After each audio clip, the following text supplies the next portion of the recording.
Hello. Hello. Welcome to Say You Think You're Iconic, the movie podcast where I was wrong last week and Kelly is a mess. Um, Yeah. so last week I said I would probably have all of the past episodes up on YouTube. That did not happen. When I Nope. tell you I edited the Pirates of the Caribbean episode twice, and each time after exported, it said like nothing happened. Like it didn't like download to my computer, Oh, and it took like 2 hours both times. So I don't know what was happening. that's weird. So it wasn't my fault. Yeah, I'll give you that. It just was not working. I'll try it Mm. again. We'll see what happens. Um, yeah, and then Kelly just logged out of our meeting when we first started recording. Because I'm still not used to the message that pops up that says this message or this meeting is being recorded. Leave meeting or continue. And in my mind, I'm like, do not leave meeting. And then I just clicked leave meeting button and Yeah, I was mid sentence, and then all of a sudden she was gone.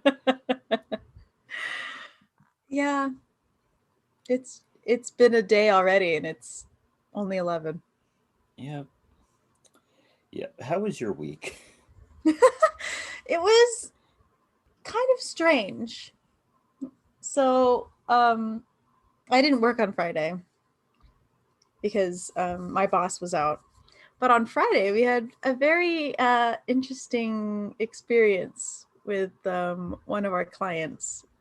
Uh, and the short and long of it is I almost had to call 911. Oh And yeah, I then, forgot that happened. and then the client said they were fine.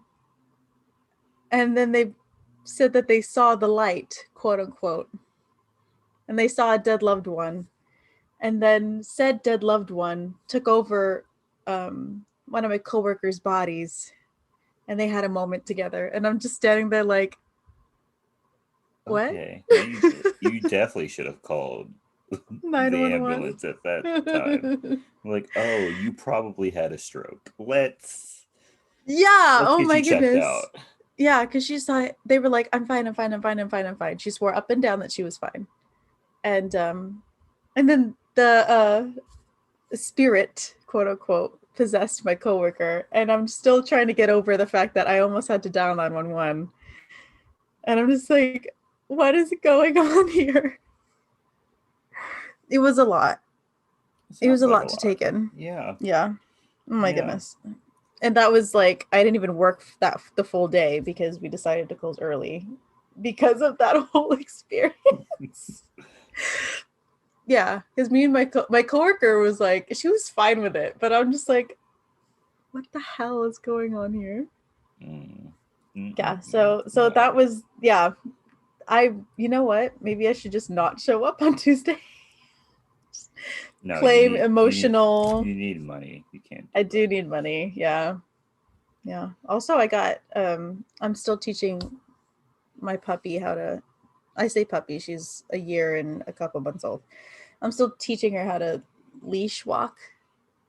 And Saturday, I got up and I we had a pretty good day on the leash. She wasn't pulling as much. But for some reason, the minute I got home and I got upstairs to my bed, I laid down and I immediately just went to sleep and slept for 2 hours. that. Then I woke up and my arms were sore. The it's weird. The back of my knee, both of my knees were sore. Mm, And I'm just like, wow. was this from walking her? Like I know she's 62 pounds and that's a lot to like hold back, but geez. The She like knocked me out, bro. the fact that you're even able to leash train your dog is a miracle. I can't leash train any of my dogs. They just do whatever. Really? Well, if we go on a walk, they just do whatever they want. And honestly, there's nothing I can do about it. They're gigantic. So Yeah, cuz wait, how big is Diamond? I don't know. She's like standing up. She's like to my hip. So she's large. Yeah, I would think she weighs like 90 pounds. exactly. Like, yeah, maybe leash training a 90-pound would be It's at not this possible. point not possible. But she's so old, it doesn't even Oh, matter at this point. And then Dash cannot be trained. He simply cannot be trained. untrainable. The only thing he can do is sit, and then he'll sit for like 2 seconds. And if he doesn't get what he wants after that, he'll start moving. I mean, at least he's got that. That's all he has. He's got that. It's So all he has. There's nothing but butterflies flying around in his head. He does not have any thoughts. It's no fine. thoughts, head empty. It's fine. He's very cute. We let it slide. He he's never Good peed for him. anywhere, so like for that, I am grateful. Oh, good for For some him. reason, like he only wants to pee in specific spots. I don't understand him Oh my at gosh. all. Same with my dog. We're trying to like potty train her so that she goes in the backyard. But she will not go unless it's on grass. And we're not trying to we don't have grass. But we made Mhm. like a really nice spot for her with like this really nice mulch that people say is like it's a great like place to potty train, whatever. It's nice. It's got bricks around it. I made it for her, and she just stares at it, and then she'll sit in it. She'll like circle it and act like she's gonna pee. She stiffs around the whole thing, and then she'll just sit in the middle and look at me, and I'm like, how freaking dare you? And No, then Dash will I have to pee take her. outside. I have to take her like on a 30-minute walk for her to finally find a spot that we've passed by 3 times, and then she'll pee, and I'm like, frick you, dude. Oh, No, you better just leave her outside for like an hour. She'll figure it out. she'll, that's what we've been doing. And then she's so stubborn, and I'm just like, bro, I'm just as stubborn. I will leave you out there all day if that's what it takes. Girl, you think your dog is Dash is stubborn. If he does not pee at exactly 6:30 a.m. every day, he will whine and he will not stop. He won't stop. And then he'll like stop for a second to like I don't know, to like catch his breath, and then he'll get louder. He'll just be like, "You didn't hear me the first time?" Louder. Right. Oh, don't worry, I got another level for you. I think you'll hear it this time. He's a mess. And then if you wash him, he'll immediately go and roll in the dirt. He sucks. Wow. Yes. I Drama. hate. Let me talk about my. It was Okay, boring. yes. It was so Oh. boring. Nothing happened. Like work was so slow. It was boring. I played a lot of Sudoku. Did a lot of crossword puzzles. Read a lot of news. Ugh, I was so Oh bored at no. work. And then Thursday, I was like, oh, I'm going to go to the movies. Oh yeah. I feel like Thursdays are like my movie days now. Like, I just go to the Uh-huh. movies on Thursdays now. And so I went to the movies to watch Old. And, like, I get there, great, not that many people there. That's why I love Thursdays. Sat there in my little spot, no one near me really. Got my mask up because, COVID's still here. Mm. Um, they're playing the little, like, newbie stuff like Mm-hmm. right before they do the credits, or not the credits, right before they do like the trailers, they do like the movie stuff.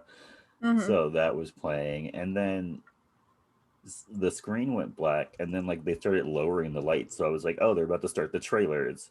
Mm-hmm. And then we were sitting in the dark for like 5 seconds, and then the lights went back on, but like the projector didn't. Oh. And so we were like, what's going on? Mm. And so we sat there for like a good 5 to 10 minutes, and then someone left to go ask what was happening. Right. And then he came back, and he was like, they said they'll have it up at 7:30. And we were like, oh, okay. And so Strange. and so at like 7:20, I guess the manager, even though he looked younger than me, came in, and, and he was like, so yeah, for the inconvenience, here's some like free tickets. And we were like, cool, thanks. When are you starting the movie? And then he was like, yeah, I just talked to like the tech guys, and they said it'll probably be up at 7:45. Great. And then so 7:45 comes and goes. Nothing. And then I sat there until 8 o'clock. And then at 8 o'clock, I was like, I'm going home. Yeah. I was like, That's a waste at that point. I was like, I'm going, like, I have work tomorrow. I'm going home. Right. Like, Right. me starting a movie at 7 o'clock was already pushing it. Right. Like, 8 o'clock, that's not going to happen. And so I went, I got my refund, and I went home. No movie for me. Still have not seen Old. I mean, you went to the movie theater though. Yeah, on a Thursday. I went to the movies, and then I sat in a chair for an hour, Yeah. and then I went home. And then you went home. Yay! But yeah, that's it for me. Is this what adulthood is like now? Go to work, go to a movie on Thursday, don't see the movie, go home. I guess. That Yeah, fucking sucks. it sounds about right for my life. Mm. So now me and my mom are going to go see Snake Eyes sometime this week instead. Oh, okay. And then maybe on Thursday I'll try again to go see Old. We'll see. Hopefully it works. Hopefully it works, because I do want to see this movie. Okay. So are you ready for this week's movie? Yes, I am. So I'm just going to clarify. Every sequel that we've done so far has been my doing. Yes. And I'm sticking with tradition. We are doing the second movie of the Hunger Games. Mm-hmm. The Hunger Games. Literally last week when I asked her what movie she wanted to do, she was like, I want to do Catching Fire. And I was like, not the first one? And she was like, and I was like, let's just do the second one, because you obviously don't want to do the first one.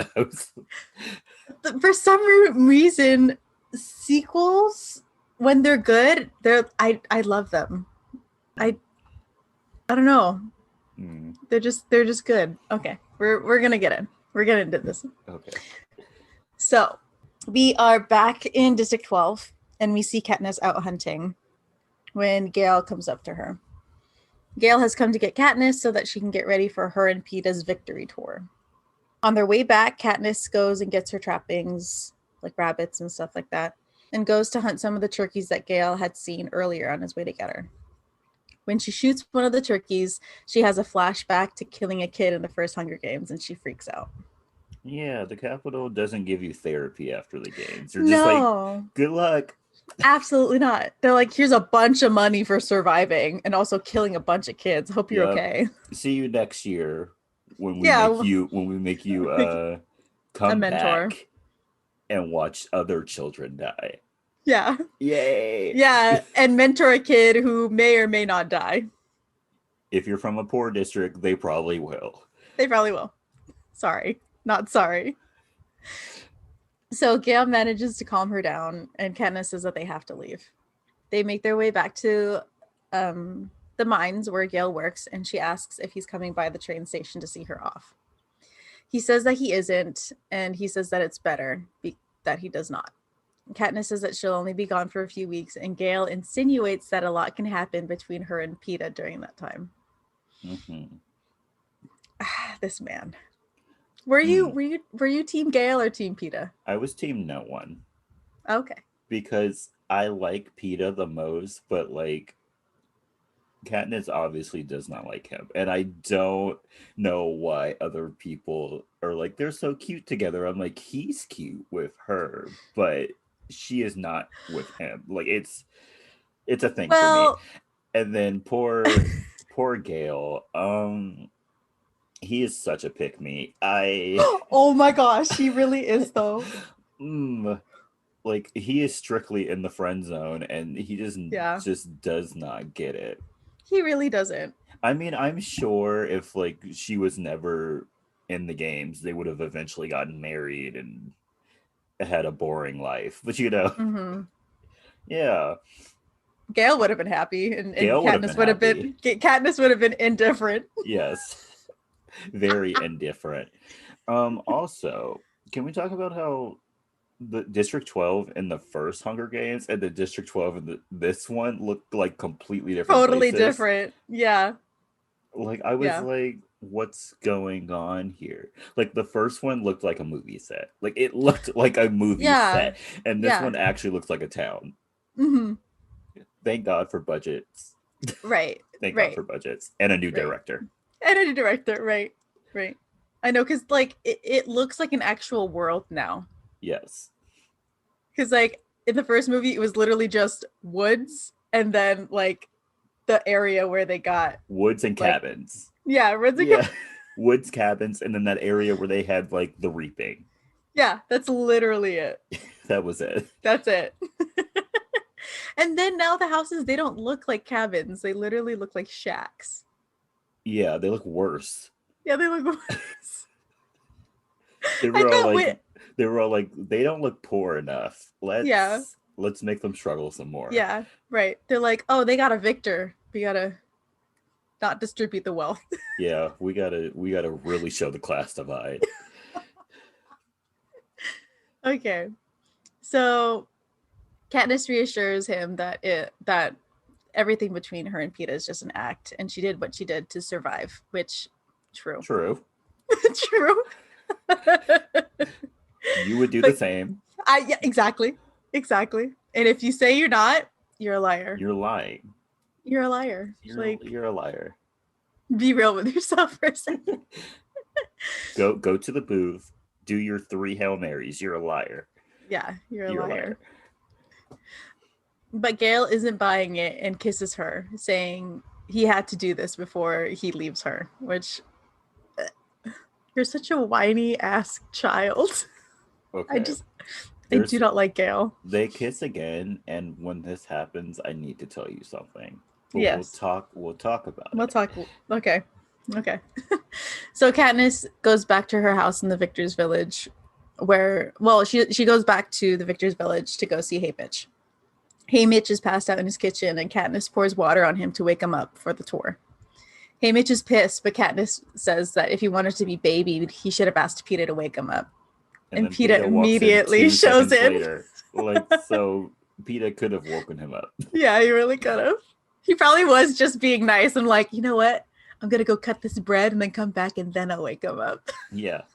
So he'll have something nice to eat. Right. I'll go put the kettle on and make some tea. And when he wakes up, he'll have tea and bread and he'll feel so much better.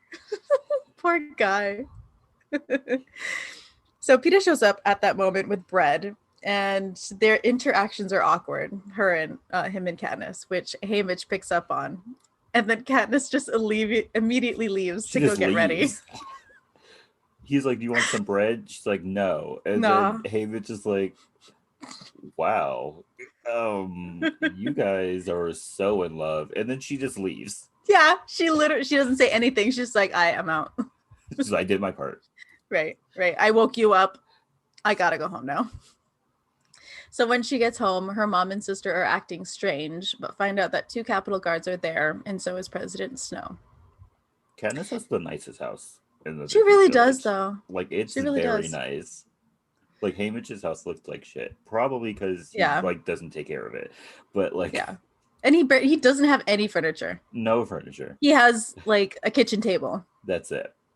And just alcohol bottles. And a TV. And it's not even a real TV. It's like a hologram. TV. Yeah. It's bad. Yeah. And then we never see Peeta's home, but I'm assuming it's just as empty as... From the outside, it looks terrible. Yeah.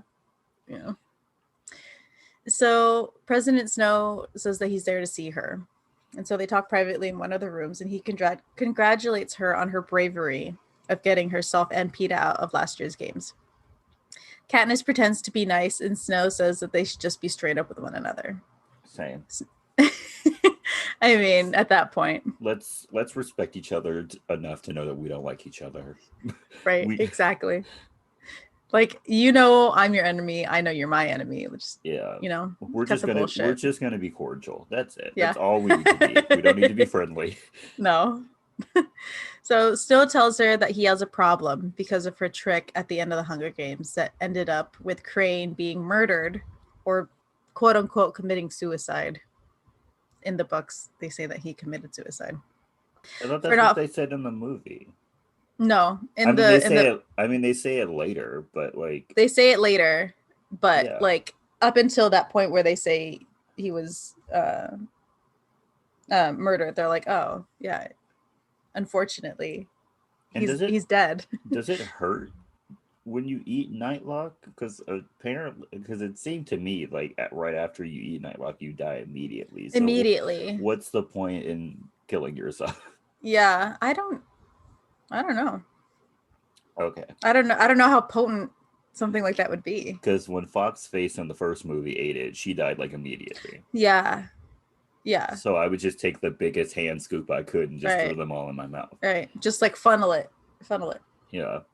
No, don't even chew. Just No, like just swallow. straight down the Swallow. hole. So Snow tells her that that he will let both of them live out their little love act that the capital has bought into, but not all of the districts have bought into it. Some see that the berries were an act of defiance, which could lead to a revolution. And Katniss points out that if something that small could lead to a revolution, then it's the government that's weak and Yeah. not her. Right. And That's not her problem. It's not her problem. So he threatens to slaughter all of District 12 because of that. Snow offers. I have problems with that, but we will talk about that. Talk about it later. Snow offers to be allies if she is able to convince him and the other districts that she is truly in love with Peeta. Before leaving, he threatens her once more with footage of her kissing Gale. Also, how many cameras do y'all have in They District have 12? cameras everywhere because literally they were like in an alley. Yeah. Like they clearly did not want to be seen. And how? What? Why would a poor district have cameras like that? I'm just saying. Y'all can afford cameras, but not food. Like, what's going on here?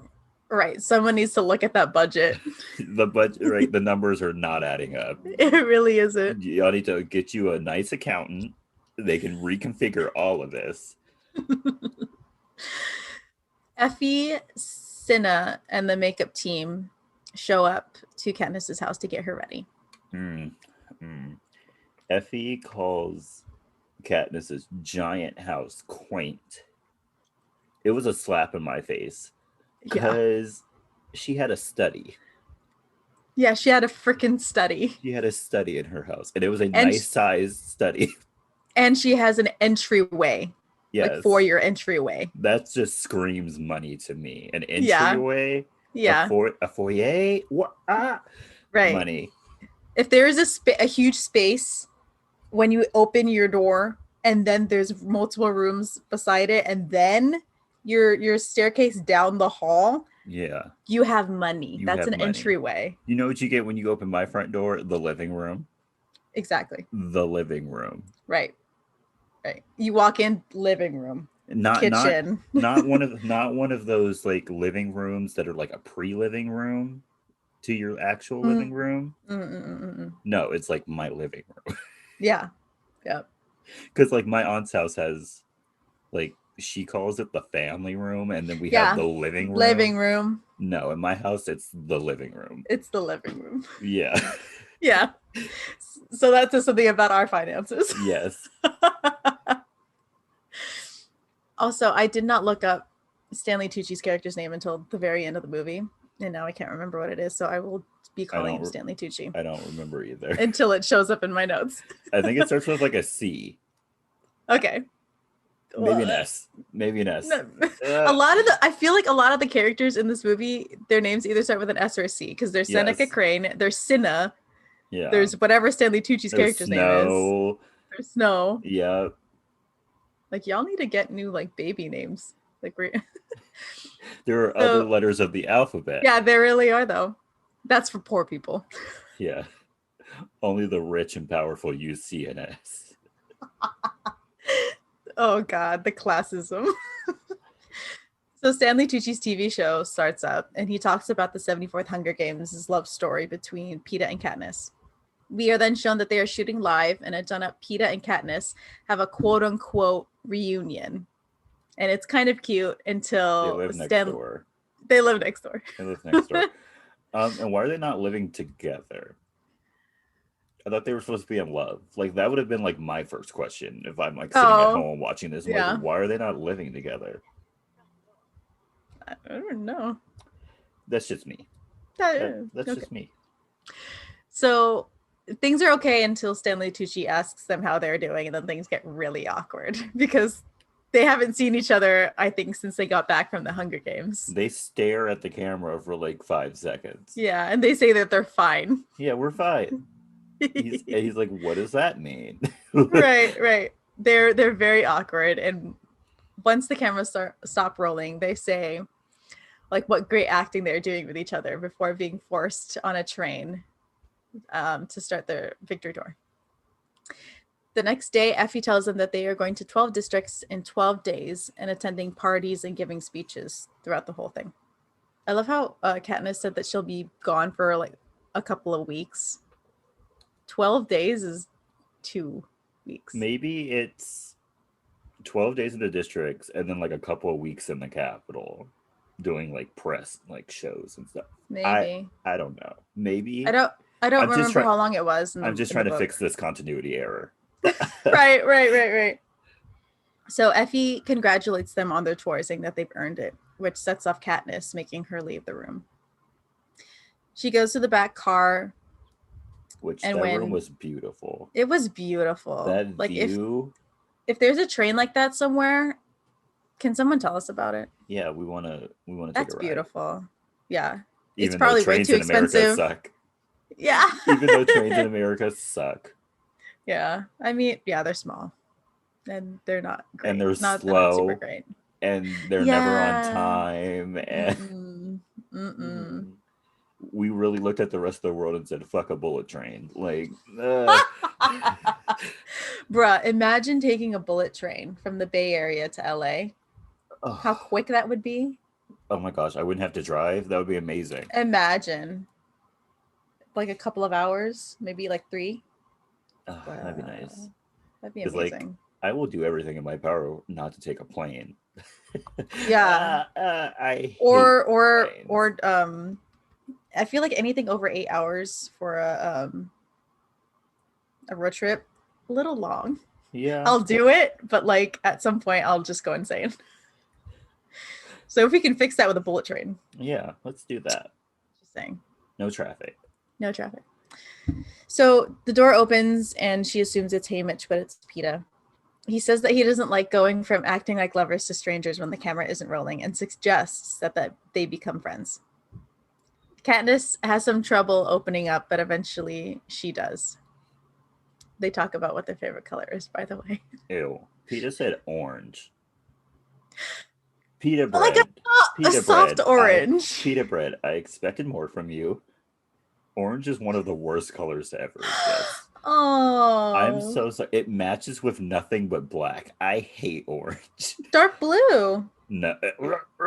Girl. No. No. Orange is a curse upon this land. When Eve bit into that apple, the first color she saw was orange. Oh my gosh. I didn't know you had a burning passion to hate orange. Oh yeah, I hate orange so much. Orange should only be worn on vests to like indicate like someone's doing construction. That's it. Okay. So while they're talking, they enter a tunnel and Katniss sees a flash of her Mockingjay symbol graffitied on a wall before they see a militarized District 11. District 11 is giving me slave vibes. Oh, 100%. Why the first thing we saw when we got to District 11 where it's black people picking cotton? Yeah. Who approved that? I honestly don't know. I would like a word. Because I thought District 11 was textiles. No, I think they're agriculture. Are they agriculture? I think so. I don't remember. That's Ruse, right? It's Ruse District. But District 7 is lumber. Would that count as agriculture? No, I think that's different. Okay. I think that's just trees. Okay. I think District 11 does like fruits, vegetables, apparently cotton. Cotton. For some reason. I love how you don't see any like fruit trees. It's just No straight up fruit. cotton. No fruit, no vegetables. Cotton. Cotton. With a district full of black people. Exactly. I have a Is that a coincidence? Mm. Mm. Mm. Mm. Anyway, that's one strike on this. One strike. One strike large already. strike. Yeah, It's bleeding into the yeah. other column. Yeah, right. So Katniss and the gang are being shuttled to Eleven's town hall when Effie gives them a breakdown of what they're supposed to do. So the mayor is going to speak before them, and then Katniss and Peeta give a speech and a eulogy to their district's fallen tributes, which happen to be Rue and Thresh. Effie hands them their speeches on little cards, and Peeta offers to do the talking after seeing Katniss's face. They are then announced to the crowd at Town Hall, and Peeta starts to read off their speech, while Katniss notices a picture of Rue with her family standing below it. After reading a few lines, Peeta puts down the cards and speaks from the heart instead, and donates a month of their winnings to Thresh and Rue's families for the rest of his and Katniss's life. They go to leave, but Katniss is moved to speak. She speaks about her friendship with Rue and how much she is reminded of her in her everyday life, and apologizes for not being able to save her. At the end of her speech, an older man in the crowd whistles Rue's song and gives the three-finger salute. I don't remember if there's a name for that. I have no idea, but I had a very messed up thought in this moment, and I wrote it down, so now I have to say it. Okay. I put, oh no, not knock off Morgan Freeman. No. And that's why I will be in hell.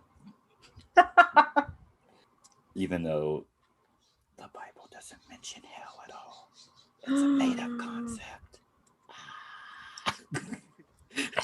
It's a Catholic construct. Yeah. Just like the priest. But you know, or not the priest, the Pope. And purgatory. Yeah. None of that exists. At least not according to the Bible. A bunch of Catholics that would come after us. Oh, yeah. We're on the Pope's watch list. I'm fine with that. Yeah, come at me, bro. I'll fight you. Like John or Paul, whatever your name is. All of your homies are like 90 years old. I'm fine. Exactly. Go straight for your knees and you're out. So he does the three-finger salute, which the rest of the crowd mimics, before officers rush the old man and bring him up to the stage to be shot. Katniss is dragged away before Haymitch brings Peeta and Katniss away. Before Haymitch can start talking, a crying... Ooh. Ooh. You okay? Ooh. I'm good. Okay. Katniss rambles about how she never intended for people to die and hope he knows that. When Haymitch asks who he is, Katniss says Snow. Katniss lets split. Why did I say that? Katniss lets spill about her meeting with Snow and how they need to stop uprising in the districts and make their love believable. Peeta gets upset about being in the dark, and Katniss begs Haymitch to get them through the tour, and then they'll be fine. Not Peeta. Katniss is dumb for not telling them. Yeah. How is this supposed to work if like the other half of the plan doesn't know? Exactly. Also, if she's that scared about it, why wouldn't she talk to Haymitch about it? Because I feel like right, I feel like the minute she gets like faced with something that she can't handle, she immediately goes to like Haymitch. Or sometimes Gale, which is the worst thing you could do. Yeah, don't share anything with Gale. Gale is that type of friend who will get you murdered. Like you'll be upset with someone, and if you talk to a regular person, they could like talk you down, but he'll talk you up, and he'll be like, "You need to go fight them right now." Mm-hmm. Right. He's going after the person who wronged you, their family, their family's family. Yeah, and then either you or someone else ends up on the 5 o'clock news. Exactly. It's or it turns into a pity party for himself. Yes. Love me, pick me. Love me. Choose me. I will never. I lost all respect for Meredith Grey that day, but you know, I've talked about that enough. Yes, we have. So anyway, Haymitch tells him that their love act can never end because they are mentors now, and it will be in the spotlight every year. He tells them to stick to their speech cards and not step out of line, and they will be okay. We then get a montage of Peeta and Katniss going to the districts and giving their speeches to either angry, sympathetic, and rebellious, or celebrating districts. They weren't trying. No, They they weren't were not. trying hard enough. There was a point where they kissed, and it was the most robotic kiss I've ever seen in my entire life. Oh my gosh. It was literally Peeta just standing there and Katniss like, okay, kiss time. Yeah. And that was it. You remember in Hitch when he said, you move 90, I move 10. I moved 10. He moved That was 100. 100%. He moved 130. Like, she just stood there. Yeah. And then when they were reading their cards, they weren't emoting at all. Like, they were just like, no. Thank you so much. We respect your district. Like, Panem today, Panem tomorrow, Panem forever. Because I kind of expect that of Katniss because she's not very emotional, like outwardly. Yes. In general, but Peeta, I expect more from you. Yeah, he was reading just as robotically. Yeah, like I get that y'all are scared, but y'all are putting up the worst act you could. But he told you needed to try, and you were not trying. Yeah, you were not trying. So we are also shown that Peeta and Katniss get closer during their time on the train when they bond over their shared PTSD in the form of nightmares. Katniss got on my nerves with this. How you gonna tell this boy to come sleep in your bed knowing he loves you? That's wrong. That is so wrong. Yeah. In the books, it's kind of worse. It is. Peeta is a better man than me. Anybody would be. He's a better man than me, because I would have been like, "Oh, you have nightmares too? Be easy. I'm going to bed. Sleep well, my homie." Yeah. You know what really works for me? Tea and a walk around the train. See you tomorrow, friend. This man is so patient. Yeah. He is so patient. So we then see Snow watching Katniss and Peeta's performance in different districts while with his granddaughter. And he notices that she is wearing her hair like Katniss. And she says that every girl at school is also doing the same thing. Except for Katniss. Except for Katniss now. Like Katniss only wore her hair like that in the games. Like she literally never does it. Yeah, again. Right. So on the train, Haymitch sits down with Katniss and Peeta and tells them that they aren't doing a good job of showing Snow that they can pacify the angry districts. Yeah, he waits until the end to tell them that. Like 2 days before the tour is over, he's like, "You guys are doing a terrible job." Right. Like it's too late. It's too late now. Thanks for the input. Haymitch tells them to do better, which makes Peeta defensive and makes Katniss suggest that they get married, which she is actually serious about. They just now came to this realization. Yeah. Like, what did they think was going to happen? They think that they were just going to break up one day and people would be okay with that? Okay with it? Right, exactly. They really didn't know the depth of like what they were getting into. No, not at all. They were just like, we'll just pretend to be madly in love. And then forever. People will eventually get over it and we'll just quietly break up. Right. And I will never have to see him again. It's fine. Yeah, even though I live right next door. And everyone knows who we are. And we'll be mentors every year together at the Hunger Games. It'll work out fine. We'll just tell him it was amicable. Yeah.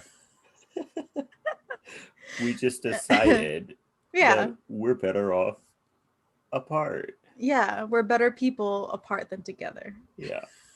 I'm sure the Capitol would love that. They'd love that. So Haymitch is on board and Peeta agrees, but he doesn't look happy about it. I wouldn't be happy either. Yeah, me neither. I have to marry the woman I love, but she doesn't love me. Like, right. No. That'd just be so sad. So we now see Stanley Tucci announce on his show that Katniss and Peeta are now engaged and ending their tour at the presidential palace. Effie is bringing Peeta and Katniss to the party, saying that there will be paparazzi, interviews, and people wanting to celebrate with them. Effie brings Katniss and Peeta into the party and escorts them around. Oh yeah, I could not be a victor.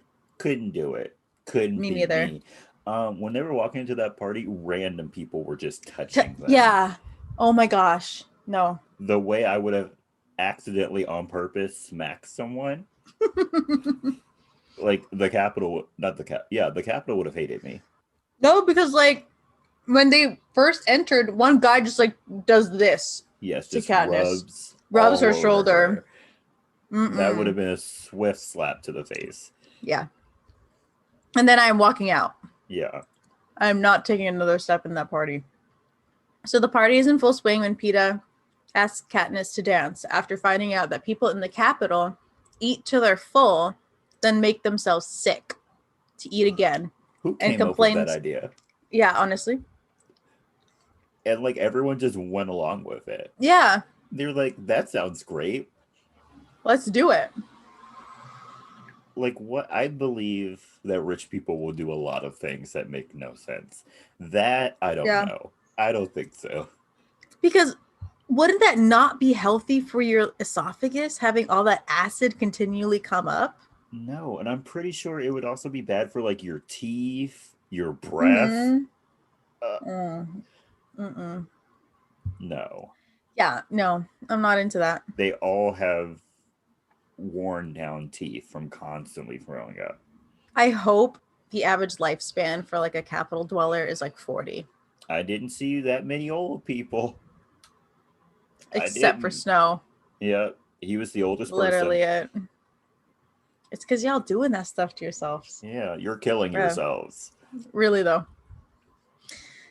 Peeta complains that people are stuffing themselves full in the Capitol while people in 12 are starving. When Effie comes by with Plutarch Heavensbee, the new game maker. Plutarch cuts in to dance with Katniss, and they talk about how much the party sucks. Seneca Crane's quote-unquote suicide, and that Plutarch volunteered for the job and wants to make this year's games mean something. That's before not suspicious. Right. Before trumpets announce President Snow's arrival. Everyone gathers to hear President Snow's speech. Peeta wonders if they sold their act to Snow, and in his speech congratulates them on their engagement and low-key threatens them to keep up the act. Fireworks go off, and while everyone is watching that, we see blood enter Snow's champagne glass when he goes to drink it. Do they explain that in this movie, or do they explain it like later? Because I know they explain it later. Do they explain it in this movie? No. And I know they explain it in the book. Yeah, they do explain it in the book, because the books are more fresh in my head than the movies are. So like they explain it directly in the next book. Yeah. But okay. I don't know about movies. I think maybe it might have been the last one. I know in one of the, what are they called, Mockingjay movies, Part 2? They mention it. Don't remember which one. Might have been Part 2.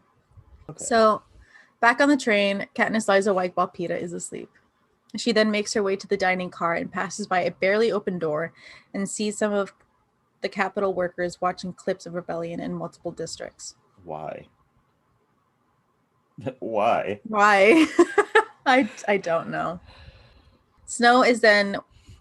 We then see Snow watching the same thing while talking to Plutarch. Snow says that Katniss is becoming a symbol of rebellion and to kill her quickly, while Plutarch says that this is a chess game and that if they kill her quickly, it wouldn't mean anything. They should kill her image instead and make her look like a Capitol resident rather than a sympathetic district girl. Plutarch then proposes taking away black markets in the districts and televising executions and floggings, while also televising Katniss's wedding prep to make it seem like she doesn't care about what's going on. Back in 12, Katniss goes to see Gale and tells him that they need to talk. They go to the forest, and Katniss says that it's time to use their plan to run away into the forests and not return. Gale is butthurt that Peeta is now part of that plan and doesn't care that Katniss wants to run to protect all of them. Yeah, he's like, you want to bring Peeta along? Yeah, he's literally like, that plan doesn't just include us anymore, does it? And she's like, no. Well, no. Like there are a lot more people involved now. Right. Sorry to burst your bubble that I have other people in my life now. Right. Red flag. Red flag. Like, I survived the Hunger Games with that man. I he deserves at least Right. the protection from the Capitol. He deserves at least a heads up. Right, exactly. So Gale asks if Katniss loves Peeta, and she says that she doesn't have time for that. That fear is the only thing that she feels, and if they could get to a safe spot, that maybe she could have the time for it. And honestly, that's a great answer. Valid. Valid, very valid. She's Like- literally like fighting for her life right now, and your life, her family's life, and Peeta's. Right. Like, Like- I don't have time to think about love right now. Right. She's like, I know you work in the mines and have nothing to think about all day but that. So Okay. I understand. But we have more pressing issues at the Yeah. moment. We can circle back to that once this is Yeah. all over. Right. Give me like 2 to 3 years and then I'll come back and answer that. Yeah. Gale asks if the president is bluffing, but Katniss is sure because of the rebellion footage that she saw. Gale is excited by the news of the rebellion, but Katniss says that she should have died in the games. Gale says that she is every district symbol of hope, but she doesn't want to be. The conversation is then interrupted by peacekeeper cars rolling into town, and Gale says that she can run, but he's staying. A new commander and peacekeepers are brought to the district, and a shot from the commander brings Gale and Katniss running. Peacekeepers storm homes in search of contraband, and they start burning it, while also doing the same to the black market. Gale and Katniss arrive, and Katniss saves a woman, while Gale tackles the new commander for kicking a woman, which earns him a public flogging. Dumb as hell. Also, Dumb as hell. Why would they destroy the black market? That's seemingly the only thing keeping these people alive. I don't understand why you would destroy it. There was a reason why the other peacekeepers were keeping it open. Right. Like, if those people can't trade, they will die of starvation. They will die. Yeah, there's literally nothing else. Yeah. Also, why would they burn it down? They could have just arrested everybody in there. I have no idea. Do they arrest people, or do they just like whip them and kill them? Because that seems like that's all they do. Like when the peacekeepers storm it, they catch a few people, but everyone else runs away, and then they start burning it down. Oh, okay. So I feel like they caught like maybe 5 or 10, and then everybody else ran away in the panic. Honestly, would going to jail be better? At least they'd like feed you. Yeah, maybe. At least you'd have a sturdy roof over your head. You know what I mean? Yeah. And like probably better prison clothes. Yeah. So Katniss tries to stop the flogging. Gale tells her to leave, but she doesn't, which almost gets her shot before Haymitch and Peeta run to protect her. Where did they come from? I honestly don't know. Where did they come from? Because like in the books, the Victor's Village is very far away from the rest of town. Yes. Because it's the Victor's Village. In this movie, it's seemingly far Yeah. away from the town. Right. So like, were they in town? Were they just, chilling? What was going on? Right. It just happened to be there. Right. Good coincidences. So they eventually get the commander off her back. The commander then sets a curfew as a punishment and sets Gale free. A group led by Peeta brings Gale to Katniss's house, where her mom and Prim tend to his wounds. Her and Prim are the definition of stay ready. Really though? Because literally he was like, it's Gale. They moved their potatoes and they're so quick. And then like in 5 seconds they like had a makeshift hospital in their kitchen. They were immediately assessing, like her mom was immediately assessing, and then Prim was just getting all of the supplies ready, telling Peeta to get snow. Like, y'all really be running drills out here. Yes. So later that night, when Gale is patched up, Katniss is by his bedside and kisses him awake. I'm gonna bring up my biggest pet peeve of this man. And like, why does he call her catnip? I don't know. It's probably something he came up with when he was like really young and it just stuck. Oh, it angers me, and it's gross. I don't like it. Every time he looks at her, he's like, "Hey, catnip." I'm like, don't call her catnip. But anyway, that was my 2 cents on catnip. Gale says that he assumed that she would be gone, but she says that she's going to stay. The next morning, Peeta comes and says that he'll watch Gale while Katniss goes to get more snow. Yeah, because apparently no one in this town has locks on their door. Like, people just walk into other people's houses all the time. And it's fine. Yeah. Like I understand probably why PETA is able to get in. Maybe he does have a key. But like if he didn't, he's just waltzing in. He just walked in, and then Katniss just walked into Haymitch's house, and then Yeah.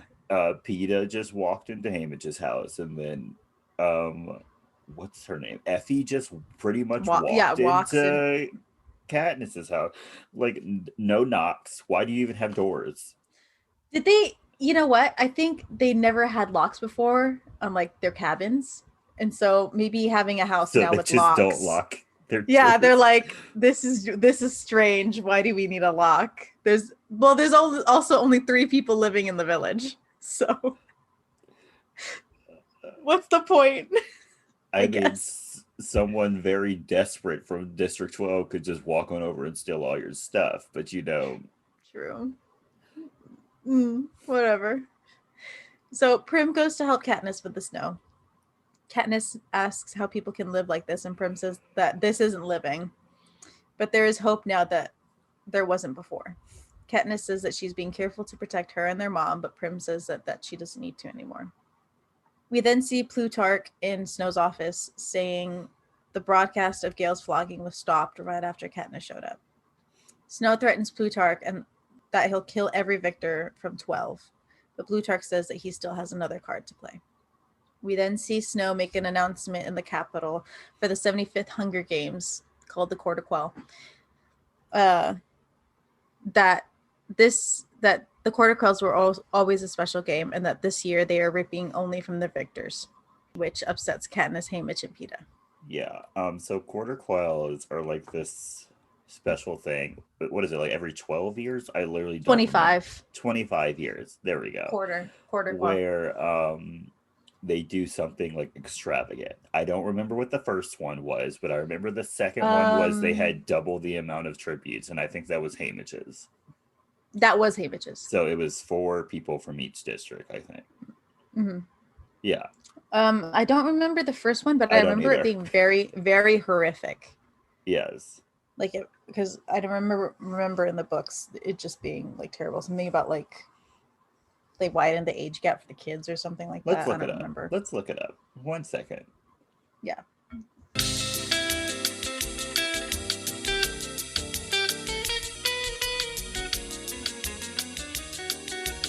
Oh, yeah. The first one was fucked up. I remember that. They had the citizens vote on who would go. Oh, yeah. Yeah, that's terrible. Yeah. Wow. That really is fucked. That's messed up. But yeah. That's terrible. And I'm sure the Capitol made sure that like peacekeepers went to every door and like got everyone's vote. Everyone had to vote. Yeah. Everyone had. You know, it would be worse if you had to publicly vote. You're right. Like you got raise on stage your hand, and had to say the name of the person. Right. What would happen if like the whole town got together and like everyone vote for this they ganged child? Up. They probably would. Or what if the town came together and they were all like, if everyone votes for a different child, like no one gets to go. Oh. Like what would happen in that situation? I think at that point the peacekeepers would have been like, I'm just picking 2 random kids. I'm just gonna grab a child. Yeah. Yeah. They grab like a 5-year-old. You're like, what are you doing? Right. So like I just grabbed the child. Right. They're a tribute now. Because I'm sure it was different in every district. Because I remember districts 1 through 3, it's like an honor to be a victor, a tribute. Excuse me. Yeah. So I'm sure it was a much bigger deal for those 3 districts, and then everyone else is like, I am not voting. For the money alone, I would love to be in District 1. 1 through 3. No, I think 2 is like a crappy district too. I think that's like electric, right?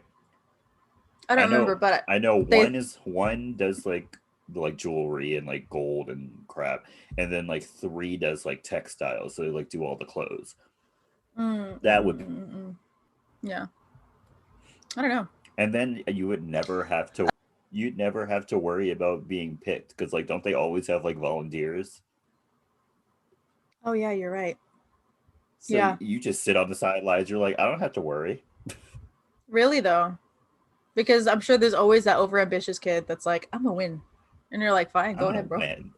Go ahead. Like, go ahead. Go I'm ahead, bro. rooting for you. Right. Like I actually live in a decent house. I do not need the money. It's fine. Right. Don't yeah, I don't need the money. I don't. So Katniss has run out to the woods and stays there for a couple of hours before thinking of Peeta and heading directly to Haymitch's house. Haymitch thinks that she has come to make him volunteer if Peeta is reaped, but Katniss says that she's just there to drink. Haymitch lets her know that Peeta showed up 45 minutes before her, trying to come up with ways to save Katniss, but she says that they have to save Peeta instead. Haymitch says that she will never deserve Peeta, but they agree that they will make sure Peter survives. Peter. Peter. Peeta survives. Peter Kelley. Stop. And if he is reaped, Haymitch will volunteer. But he also brings out the fact that if he is reaped, Haymitch himself, Peeta will volunteer, which Katniss then gets Haymitch to promise that he will work with Peeta in the game so that he lives. I'll talk about that later. Also, I forgot I had this. Mm-hmm. So Yeah. Snow's whole plan is to put Katniss in the games again so that she'll die.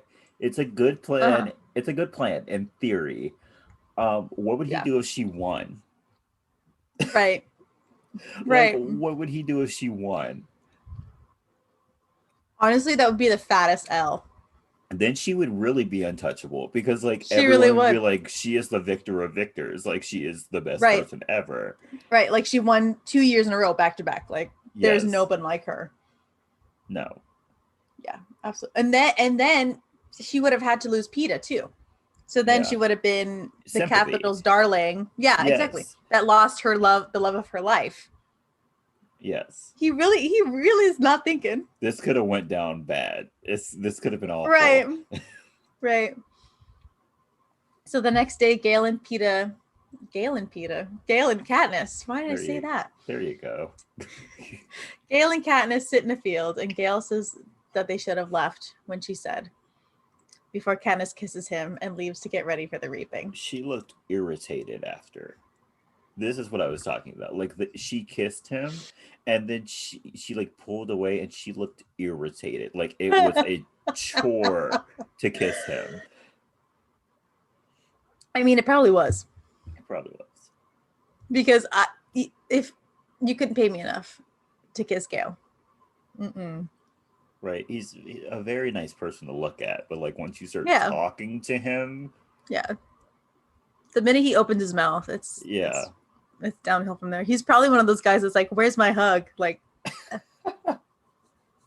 get out of here. Not a where's my hug guy. No, but seriously though, I feel like the minute like you kiss him, then he'll be like, oh, no kiss goodbye. And I'm like, oh, heck no. Get away from me. So Katniss, Peeta, and Haymitch are escorted to the reaping by peacekeepers. Effie starts the ceremony and is conflicted when announcing Katniss and Haymitch are the selected tributes, and when Peeta volunteers in Haymitch's place. I have several thoughts. Yes. One, could someone in the audience volunteer to take one of the victors' place? I don't think so. Why not? Because it's victors only. That was the rule. Okay, fine, whatever. Secondly, I know that Peeta's rationale for volunteering is so that he could protect what's her name? Katniss. Sorry, I had a brain fart. Yeah, you really did.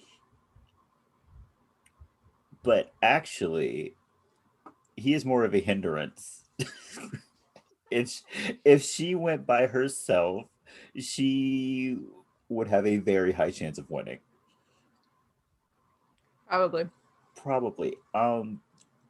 He even admitted in the first games that she was probably going to win. So why would you go in there and like mess with her mentally? Also, yeah, right. You're just right. He's literally just distracting her from winning. Yes. I feel like if Haymitch went in, he would help her get LA so quick because he's been a victor forever. Yes. So he's known these people and could get on their side. And then PETA could just be on the outside and be charming and get sponsors and then send them stuff. Yes. Like, that would have been like perfect. Yes. He fucked up the entire plan. And He really did, though. Friend. I hate male egos. I hate it. So Prim and their mom do the 3-finger salute, which triggers the rest of the crowd, including Katniss and PETA, to do the same. Katniss and PETA are then dragged away and sent directly to the train without getting to say goodbye to their families. Also, I know that like PETA's family is like disappointed in him. But like, where is his family? Why don't they ever show them? They're never in the movies there. We never like see they them. like they talk about them in the books. He has brothers and stuff like that, if I remember correctly. We never see them. Yeah, ever. We see his mom briefly in the first movie. Yeah, and that's just her smacking him upside the head because he burnt some bread. Yeah, I don't know. So on the train, Effie suggests that the boys get a gold token like Katniss's pin and her hair to show that they are a team. Katniss then thanks her and everyone agrees. Effie says that it will all be different this year. We then get a voiceover from Effie saying that the Capitol has spent time and money creating a new training center, tributes quarters, and a new arena. But they are also facing old victors who are Capitol favorites. We see Haymitch and the gang on their way to their new quarters during this time. Hollywood loves that fucking hotel. I see that hotel in at least one movie or TV show every year. All the time. Girl, that's the hotel that's the TVA in Loki. Okay, see, I thought so when I was watching it. They use that hotel for everything. What is that hotel? It's some hotel in Atlanta. They use it all the time. Oh, yeah. Because they did say that they shot in them. Because it looks kind of futuristic. So they use it for like futuristic stuff all the time. Makes sense. And I'm like, there are other places you can use. I'm begging you. Please use somewhere else. At this point, just CGI it. Make something new. The chokehold that hotel has on Hollywood. They really knew what they were doing. They did. They were like, let's make it so that every movie wants to come film here. Screw our guests. Like, this is a filming location now. Right. So once in their room, Haymitch says that the games will be very different from last year's games because they are dealing with experienced killers and need allies this time. Katniss says no, but Haymitch says that they will be dead first if they can't make friends. Katniss asks how they can trust anyone, but Haymitch says it's all about survival. Haymitch then gives a breakdown of each district victors, how they won in their games, and their danger level. There is no such thing as an ugly victor. The morphlings don't count. They're addicted. Their bodies have been affected. Yeah. But there is no such thing as an ugly victor. You're right. How unfair is that? Yes, it's so unfair. This is actually a really dangerous beauty pageant. Yes. So Katniss is in her getup for the victor's entry when Finnick comes up to her. They size each other up, and Katniss tries to make nice when Finnick says that she should have made out big with the jewels and money that the Capitol offers. She then asks him what he deals in, and he says secrets. They both notice PETA coming, and Phoenix.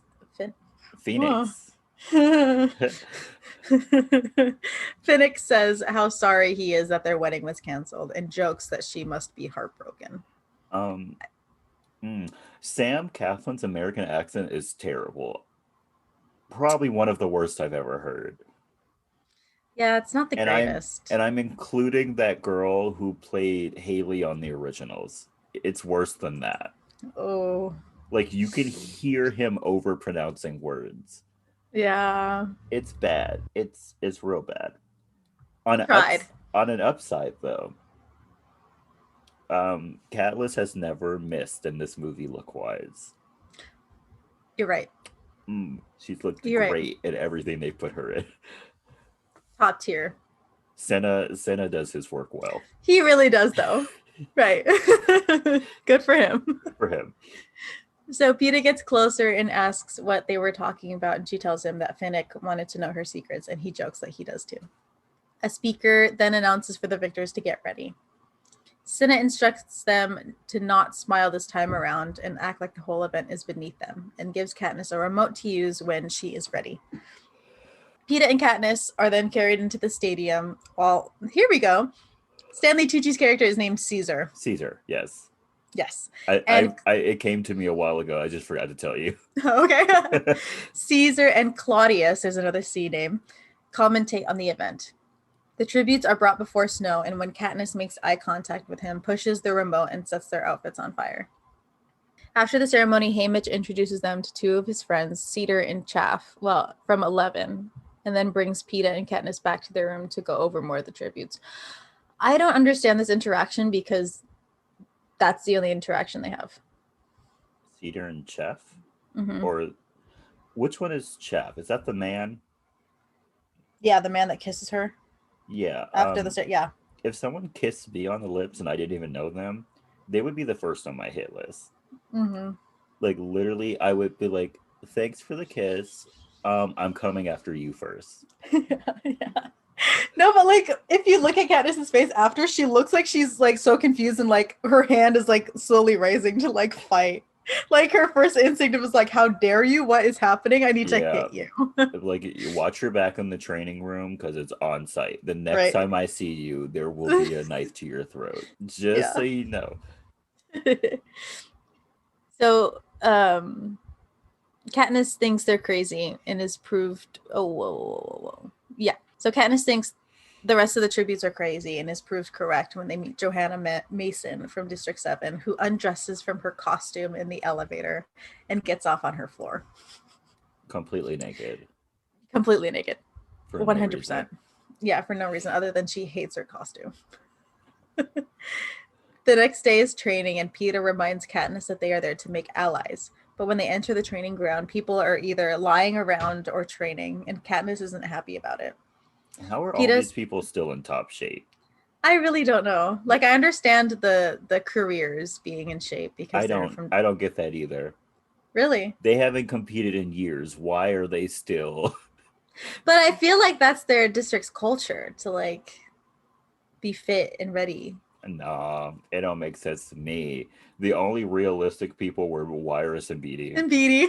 They couldn't even remember how to start a fire. That was realistic.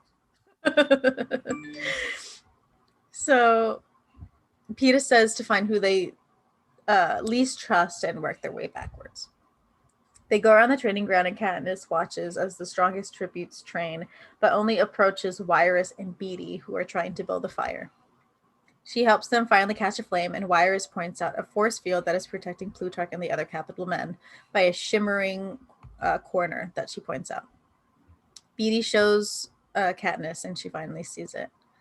Wyrus points out that it's electromagnetic, and Beatty agrees. And when Katniss asks how they know, he explains that the lights and holograms around the room flicker from time to time because it takes a lot of energy to maintain the force field. That makes no sense to me. Yeah. I mean, if your life was really that serious, you'd give it like a separate energy. Right. Why can they just put a glass partition between them? Right. What's with the hologram? The hologram that takes up so much energy that it makes the lights flicker. That's ghetto. It really is, though. Please put up a partition. Right. Bulletproof glass or something. You'll save so much money. I promise. And energy. Yes. So Katniss then approaches Mags, and they bond over the fact that they both volunteered for someone else. Katniss says that she'll teach Mags to hunt if Mags can teach her how to make a fishhook, and she agrees. Is it ever explained why Mags doesn't talk? Because I don't remember it from the books or from these movies. I thought it was explained. In the books? I don't remember that. Yeah. Isn't she like an Avox or something like that? She can't be an Avox. Those are indentured servants. She's very much free. True. I do have a theory. But from the reaping, though. I do have a theory about Avoxes, though. And I will tell you when we get to that part of the movie. Really? Yes. It's not a theory. It was just a thought. Oh, no, it says the book says that it was due to a medical condition. Oh, okay. Makes sense. So Katniss then goes into a simulation room to show Mags how to fire arrows. Katniss then kicks ass and it draws a crowd of the other tributes. That night, Haymitch says that most of the tributes want to be allies with Katniss after seeing her shoot. She makes the decision to have Wiress, Beetee, and Mags on her side. But Petey and Petey? Peta. Pablo Petey? Peta. Stop. Stop. But Peta and Haymitch don't they don't support her decision, and Haymitch decides to tell the other tributes that she's still making up her mind. Look. So, Katniss wanting to be allies with the losers is me in theory. It's me in theory. Like, I get along better with losers most of the time. But in actuality, I would pick the strongest people. Because for someone who hates life as much as I do, I have very high survival instincts. Like, I would want to pick Wiress, Beetee, and Mags, but immediately what would come out of my mouth is Gloss. What's her name? Glimmer? Yeah. Cashmere. The careers. Like, that would be me. Like, you wouldn't pick Finnick? At that point, had she seen Pinnock? Has she seen Finnick fighting? Yeah, I'm not the only one. No. Yeah, I wouldn't know then. Oh, honestly, okay. I would just be like, who's the best fighters? I want them. Just. But I feel like I'd want Wiress and Beetee because they're just so smart. You know what I mean? Different perspective. You get the strength and you get the brain. I feel like. I'll take one of them. Yeah. Yeah. I know they're a package deal, but like I'm only taking one. I mean, there's no limit on allies, so. You become allies with all of them. And then you all just sit on the beach and tell stories and yeah. roast s'mores. Yeah, why not? Sing Kumbaya. So the next day is assessment day, and Beetee is the first to be called, and Katniss asks Peta how they're going to kill all of these people. It is then shown that Katniss is the last to go, and when she enters the room, Peta is leaving, and she sees the painting he did of a dead Rue on the floor. Katniss cries, and Plutarch tells her that she has 10 minutes to show her skills. Katniss then grabs a training dummy, paint, and rope and strings it up before bowing and leaving. It's a strung up Seneca crane. Yeah, and they don't show it in this movie, but in the book, her score is a 0. It's a 12. It's a 0. It's a 12. It's a 12 in the first book, and this one they give her a 0. It's 11 in the first book, and then it's a 12. Peta and Katniss get a 12 in this book because they want to. No, I will fight you for this. She gets a 0. I remember this. I don't read often, Kelley, so I remember the books I do read. The 75th Hunger Games. Peta Malark, 12, for painting a picture of Rue. It is implied that he received the score so that he would be targeted by other tributes to be killed off. Katniss Everdeen, 12, for hanging a dummy with the name Seneca Crane. It is implied that she received this score so that she would be targeted by other tributes to be killed off. Fight me! I will fight you. Next time I see you, I'm just going to get It's you. on site. It's on site. I'm going to fight. Yeah, because Katniss got an 11 in the 74th, and that's the only highest scoring. No one's ever gotten a 12. And because of nobody's gotten a 12, they gave it to Peta and Katniss so that they would die first in the 75th. Okay. Fight me, bro. I loved these books. I will fight you. Be ready. So the eve of the Hunger Games, Caesar starts his show and says it's the tributes and the Capitol's last chance to speak their minds and share their feelings with one another. Katniss is then shown her outfit for the evening by Cinna, and it's her wedding dress, and Cinna says that Snow really wanted her to wear it, but Cinna says that he has made a little bit of alterations to it. We then see Caesar interviewing the other tributes, and Katniss asks if anyone is buying it, and Haymitch says that they are. The tributes are angry, and they are saying anything to stop the games from happening, and he instructs her to do the same. We see each Victor. Okay, I cannot speak English today. We see each victor with emotions ranging from angry to sad. Katniss is then finished and getting ready, and Cinna instructs her to only twirl at the end of her interview. Joanna was the only one who had the right idea. Really, I'm though, not gonna beg for my life like the rest of those people. I'm gonna cuss everybody out on my way out. Everybody. everyone is not going to have a good time, Yeah. and that's how it's going to be. Like if I have to die, I'm gonna make everyone feel bad about it. Yeah, I'm going to make it everyone's problem. Yes. So Effie comes to get Katniss and is moved after seeing her in her wedding dress. Johanna then sees her in her wedding dress and mocks her for wearing it, but after Katniss tells her that Snow made her wear it, she tells her to make him pay. Katniss is then called to her interview as Snow watches from his house. Caesar starts to interview and brings up the sadness that they aren't going to see her wedding to Peeta, and when he encourages her to show off the dress, Cinna nods to her, and when she twirls, her dress melts off to a black one with wings to match her mockingjay pin, which angers Snow. Peeta then starts his interview, and Caesar brings up the wedding that never happened to him as well. Peeta says that they have already been married in secret with a traditional District 12 wedding ceremony and says he has no regrets if it weren't for the baby. I love this man. Peeta knows how to shake things up. He really does. You have to give him his dues. They were ready to cancel those games. Really though.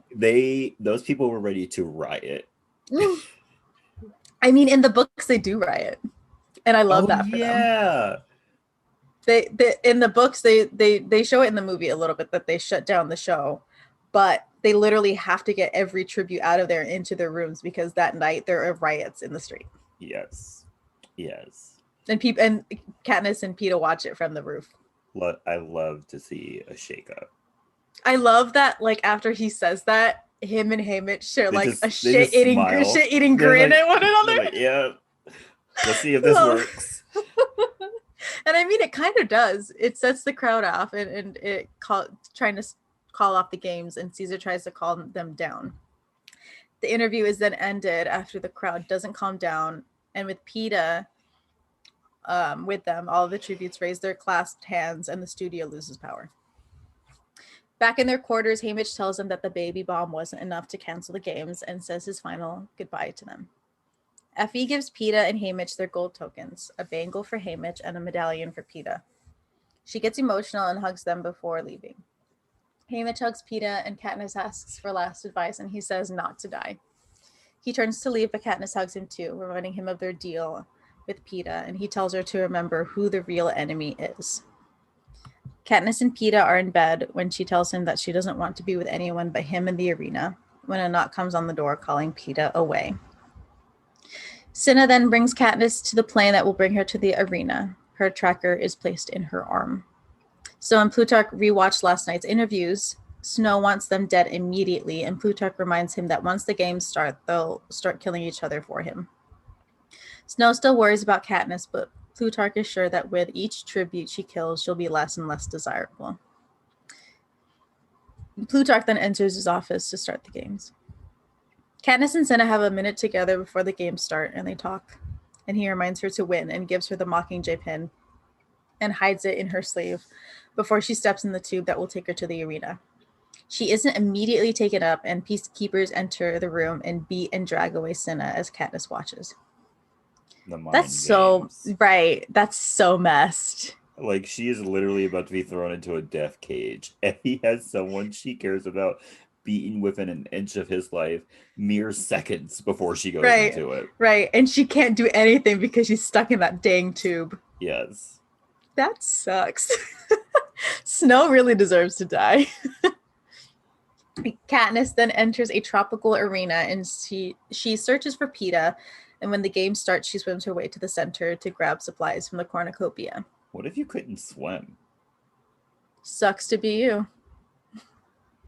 Like, there were how many people? 24 people in there? I'm sure at least one of those people. Yeah. I'm sure 20. One of those people couldn't swim. I'm sure at least one of those people couldn't swim. I mean, Mags stayed like on that little strip of rock. Mags could swim. She's from District 4. I know, but like for how long? She's how old? She's been swimming her entire life. I'm sure she's fine. Okay. I'm thinking of the people who lived like nowhere near water. Like I'm Mm, surprised Katniss could swim. right. I mean, Um, but she went out into the forest and they had lakes and stuff there. the District 11 people, Yeah. sure they didn't know how to swim. They probably slaved all day.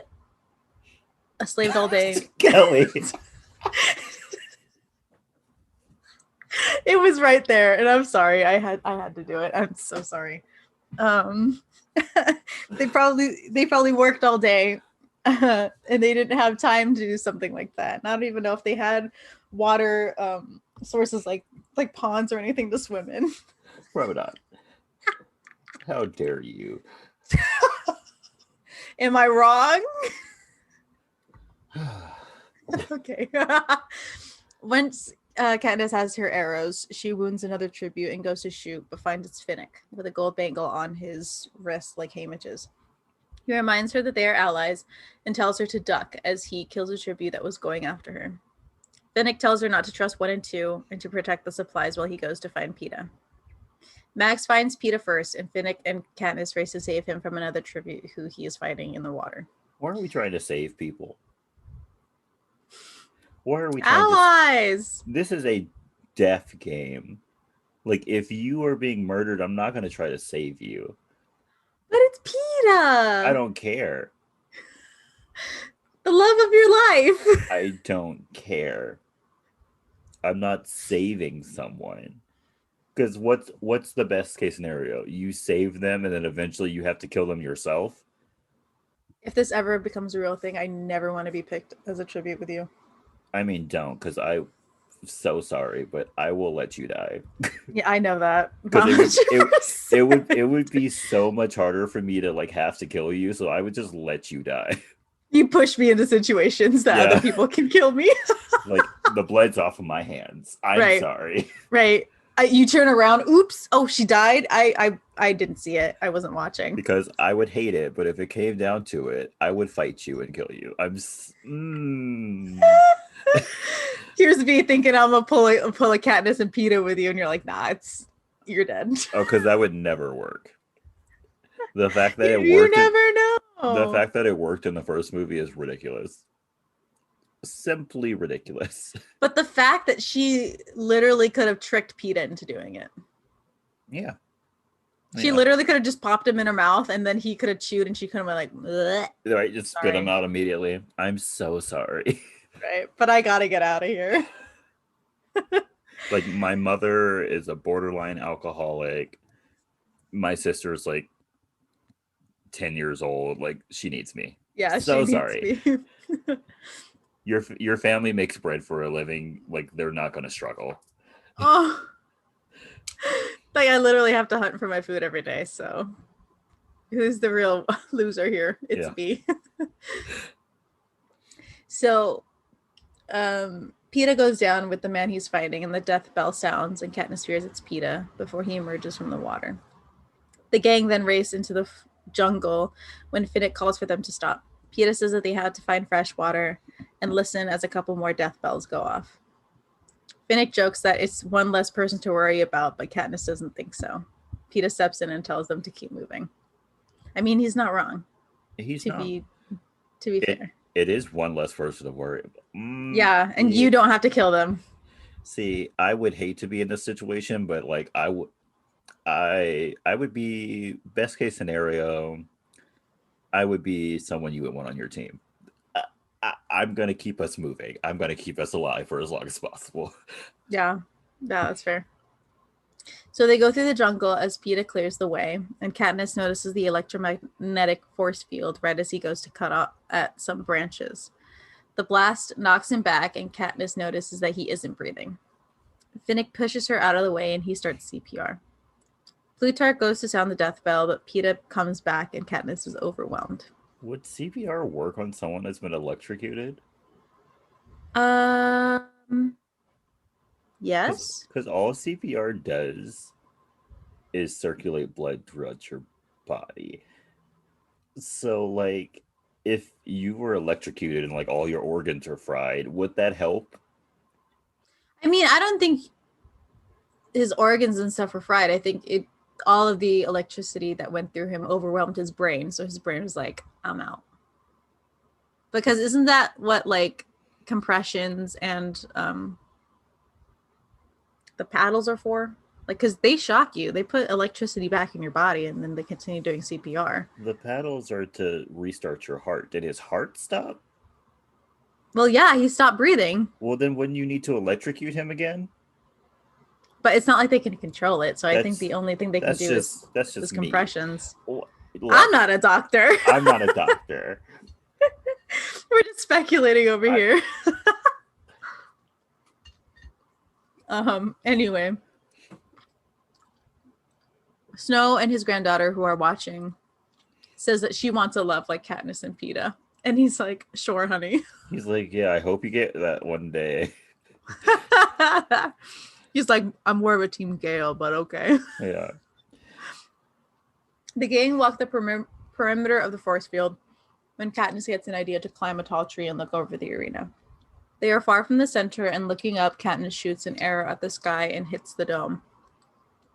Katniss reports at the force field and that there is no fresh water nearby. Finnick calls to make camp so that they can rest, and an untrusting Katniss takes the first watch. Later that night, Finnick and Katniss watch as the murder reel is, I don't even know what it's officially called, but I'm calling it the murder reel. Yeah, where they like show all the people who died that day. Yeah.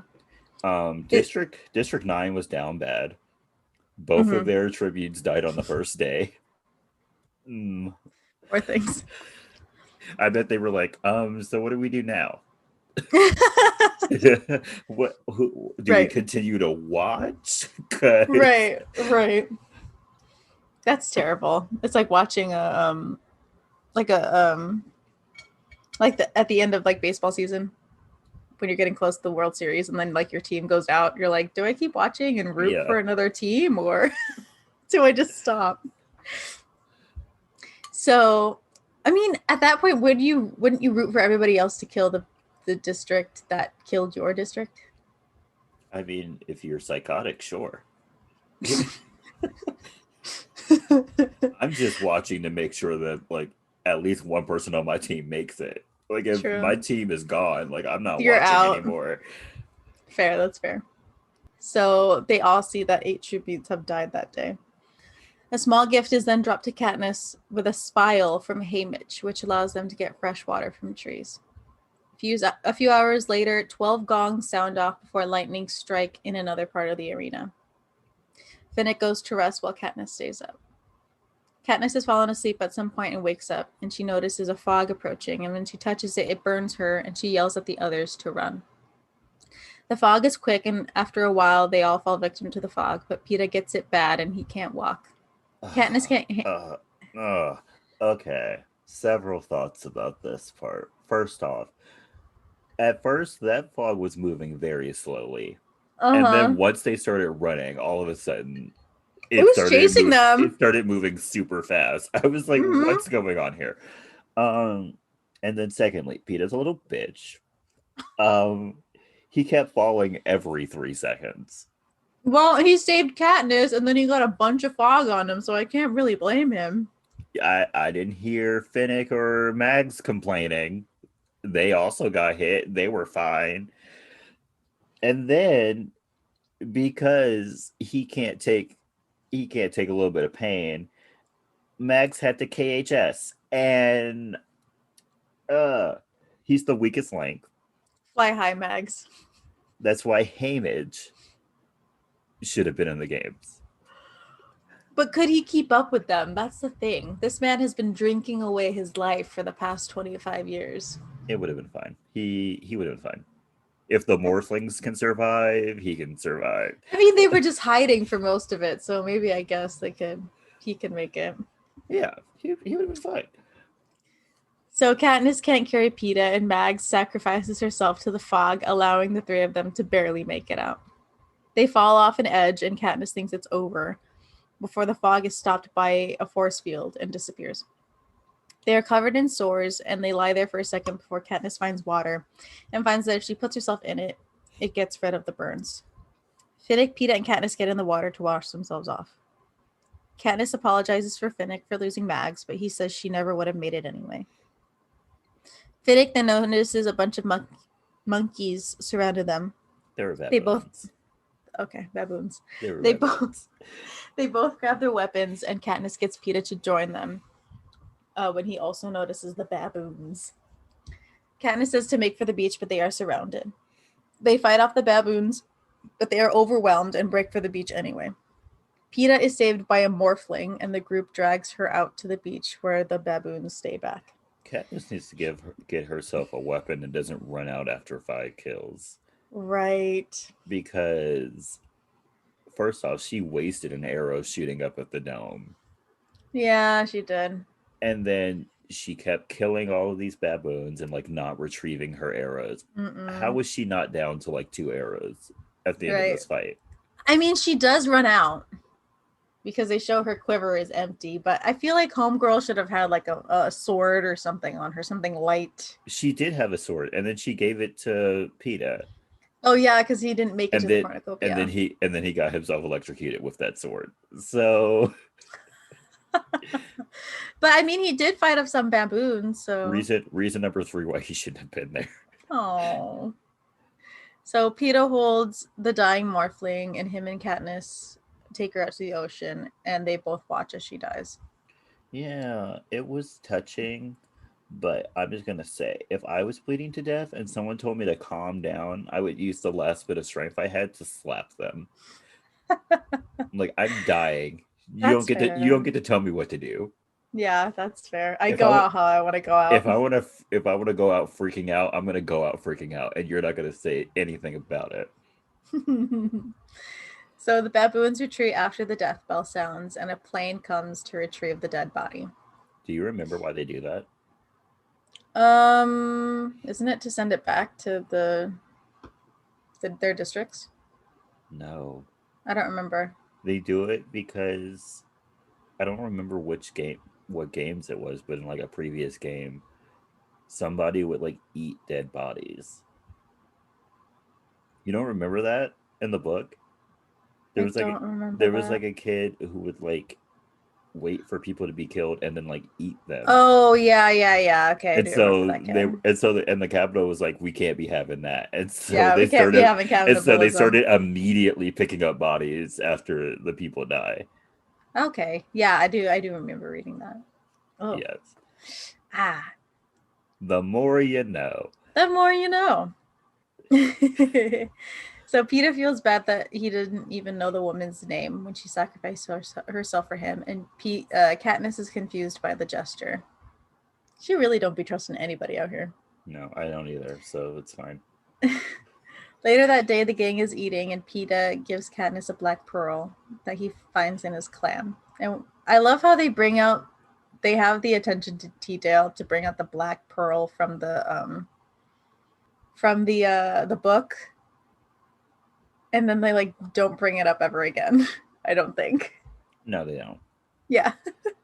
Why add it into the movie if you're not going to bring it up? Because it's important in like the rest of the books too. Like, come on now. The gang noticed some screaming and noticed water coming from the other side of the arena. Another plane retrieves a dead body, and Katniss notices Beetee, Wyrus, and Johanna. Then it goes, what?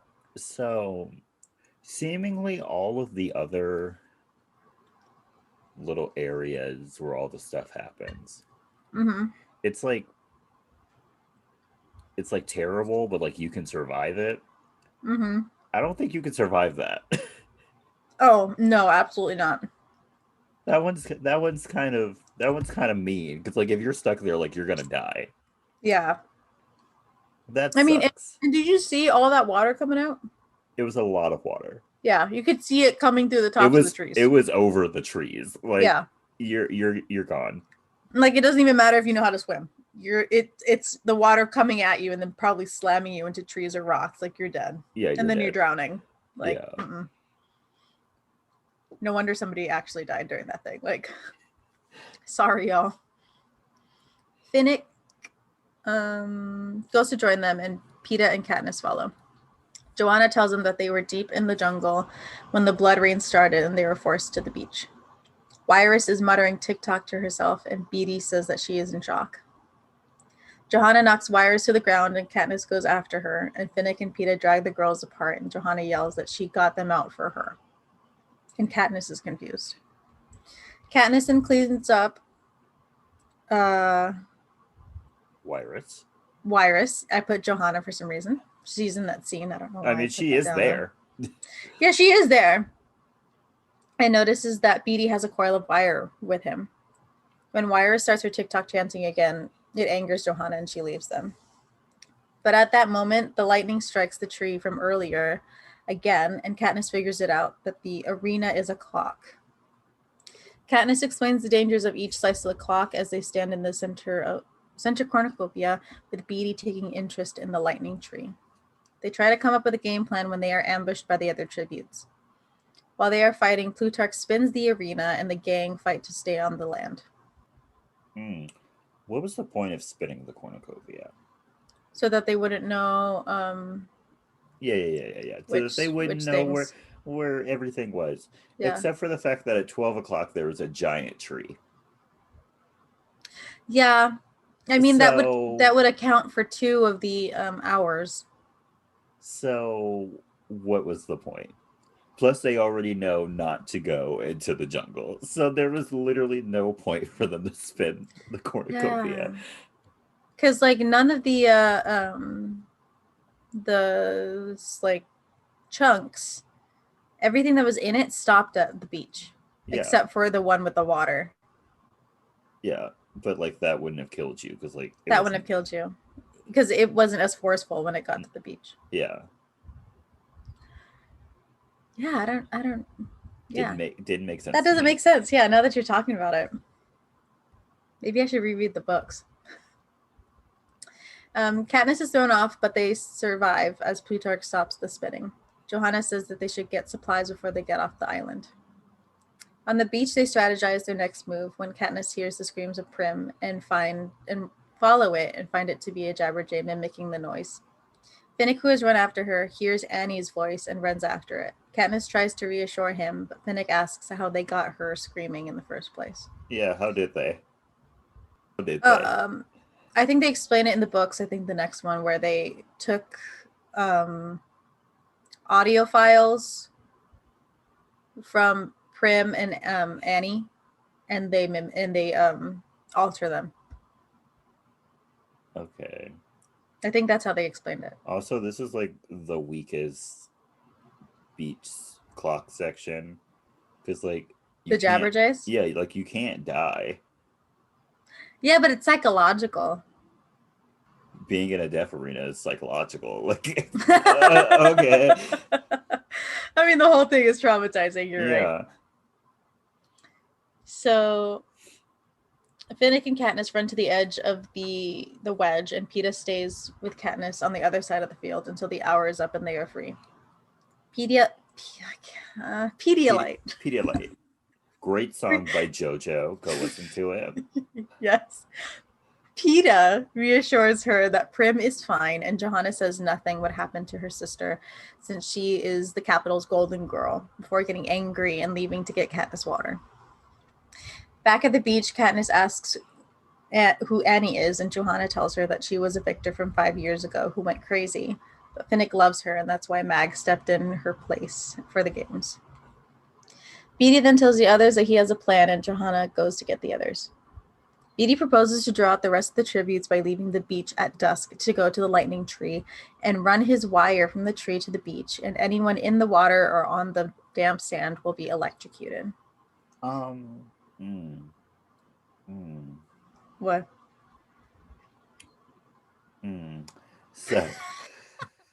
So I get the people in the water would get electrocuted. Mm-hmm. I don't think the people on the sand would be electrocuted. Sand I don't know how good a conductor sand is. I think it's an insulator. I don't know. So I don't think you would get electrocuted. Even if it was damp? Yeah. Because, like, how long does sand even stay damp after it's wet? I don't know. It would have to, like, be, like, immediately when the wave came. Otherwise, the sand would absorb the water pretty quickly. And aren't they Sand wearing? is a terrible conductor of electricity.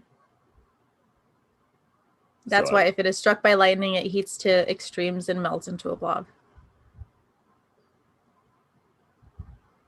hmm, hmm. And Plus, I guess aren't they wearing like rubber suits? no, I think their suits are made for the climate. Because I think Cinna like points out from the fabric of her outfit that she'll be somewhere with high humidity and water. What is the fabric? What are wetsuits made out of? Let's say it's a wetsuit material. Yeah, yeah, yeah. I feel like you can't get electrocuted with wetsuit material. I don't know. I'm not sure.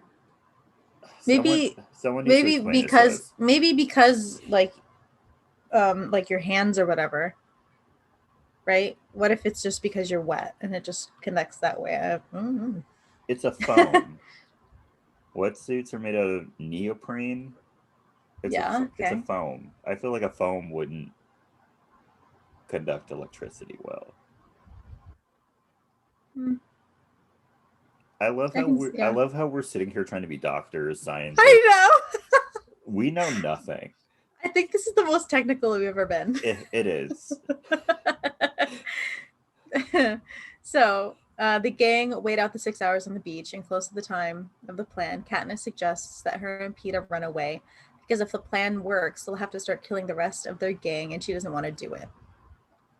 Peeta says that they can do what they did last games, but Katniss knows that it won't be that easy. How Peeta does that work? compromises. What? After you when you're with all your allies and then you've killed everyone else, do you guys just give each other a certain amount of time to split off, or do you immediately start fighting each other? I think I think you give people time. Okay, it would be the kind thing to do. It would. Like you've kept each other alive for this amount of Yeah. time, so it'd be like, okay, everyone gets 30 minutes. Yeah. I think it's one of those you look at each other and you're like, shit, they could kill me right now. Yeah, So then you're like, for my benefit, but also everyone else's to up survival, let's give everybody a 20-minute head start. 20 minutes. You know? After that, then we can start killing each other. But 20 minutes is all I'm 20 asking. minutes. You can make an ally right now before we go. Right. But know that someone's gotta die. Yeah, you want to be my ally, or are you going to be with him? You going to be with him? Right. Okay, okay, okay, okay. I'm going to be with her. Right. Okay, Everyone so got their buddy? yeah, everyone got their buddy. Everyone ready? Timer starts now. Ready and start. Exactly. Everyone just runs. Peeta compromises and says that they stick with them till midnight. And if a death bell goes off after that, then they leave, and Katniss agrees. Peeta says he doesn't know what promises she made with Haymitch, but he also made them with him. Peeta says that if she dies, he has nothing else to live for. But Katniss has a family that needs her, and he hands over his medallion that holds pictures of Prim, Gale, and Katniss, his mother, and says that they need her. When Katniss asks about him, Peeta says no one needs him, but she says that she does, and they kiss. What's up? Why? Why did he have his token have pictures of her and her family? I I don't remember, but I I would I don't think it's like that in the books. I I think it's would get different in the it books. if it had a picture of her and then his mom and dad. But the fact that Mm-hmm. it had her and her family members is weird to me. Yeah, I don't. But see, I don't remember it being. Maybe he always meant to give it to her. I don't know. But that still doesn't make sense to me. Because Yeah, I don't know. then why wouldn't he put a picture of himself in there? I don't know because I feel like in the book it was different. Either way I think about it, does make sense to me. But it's fine. It's fine. There's seemingly a lot of inconsistencies. Oh no, I guess it was. I guess it was pictures of them. Okay. Whatever. Whatever. Whatever. These aren't real PETA, people. PETA, you're too nice. Yeah. If you want Katniss, just say so, okay? So, yeah, we're so invested in this right now. Yes. So Joanna calls them back to the group so they can start the plan. Snow talks with Plutarch and sees that Katniss is willing to kill the other victors, and he thinks he has won as Plutarch goes back to the games. The gang make their way to the tree, and they see the murder reel of today's kills. They reach the tree and they start their plan. Beetee wraps the wire around the tree and gives the coil to Johanna and Katniss and tell them to take it down to the water, while Finnick and PETA protect him from the other tributes. PETA and Katniss try to get themselves together so that they can leave, and the others get suspicious, but they stick to Beetee's plan. Katniss then kisses PETA goodbye. As Johanna and Katniss take the coil, Katniss notices that the wire is stuck on something before it is cut. The other tributes have followed them, and Johanna knocks Katniss out and digs out her tracker and tells her to stay down, as Johanna draws the attention of the other tributes. Katniss gets up and hears Finnick calling for Johanna, and as he nears, she hides before she makes her way back to PETA. Katniss finds the cut wire and rushes back to the tree before seeing someone run into the force field, and Katniss finds out that it is Beetee. Katniss hears the death bell and fears it's PETA when Finnick runs back, yelling for her. Where She did notches PETA her. go? Where I did think he go? He went after Katniss. Sure. This entire plan was doomed from the beginning. Just Yeah. I mean, it also doesn't help that the person you're trying to protect is the most untrusting, and they don't know the plan. Yeah. Like that just makes it 100% worse. So much worse. Because like you can't convince her. She's so untrusting. But she doesn't know. So where was I? We're at the part where she realizes what's happening. Yeah, okay. So Katniss notches her bow and points it at Finnick, and he tells her to remember who the real enemy is. And she finally puts down her bow to the disappointment of Snow, who is watching. The lightning starts and Katniss gets an idea. Finnick tells her to get away from the tree, but she ties the wire to one of her arrows, and as the lightning strikes, fires it at the top of the dome. The lightning knocks out Katniss and Finnick, and the arrow takes out the arena. Snow, who is watching, calls for Plutarch, but when he enters the game room, finds that he is gone. Katniss is lying on the jungle floor and watches as the top of the arena falls open. She's the luckiest woman in the world. She really is, though. Not only did she survive being struck by lightning, but also the ceiling is literally collapsing around her and none of it landed on her. Right, and then there's fire going on around her. Yeah. And it's not getting any closer either. So lucky. She needs to buy a lottery ticket immediately. Literally, though, because like that plan would have gone to hell if she died by debris falling on her. Like, imagine. It wasn't the games that took her out. So debris fall around Katniss, and a plane then comes down into the arena, and she is taken up into it. Katniss passes out and wakes up later in the plane with Beetee beside her. Okay, so this is the part where I had my thought about Avoxes.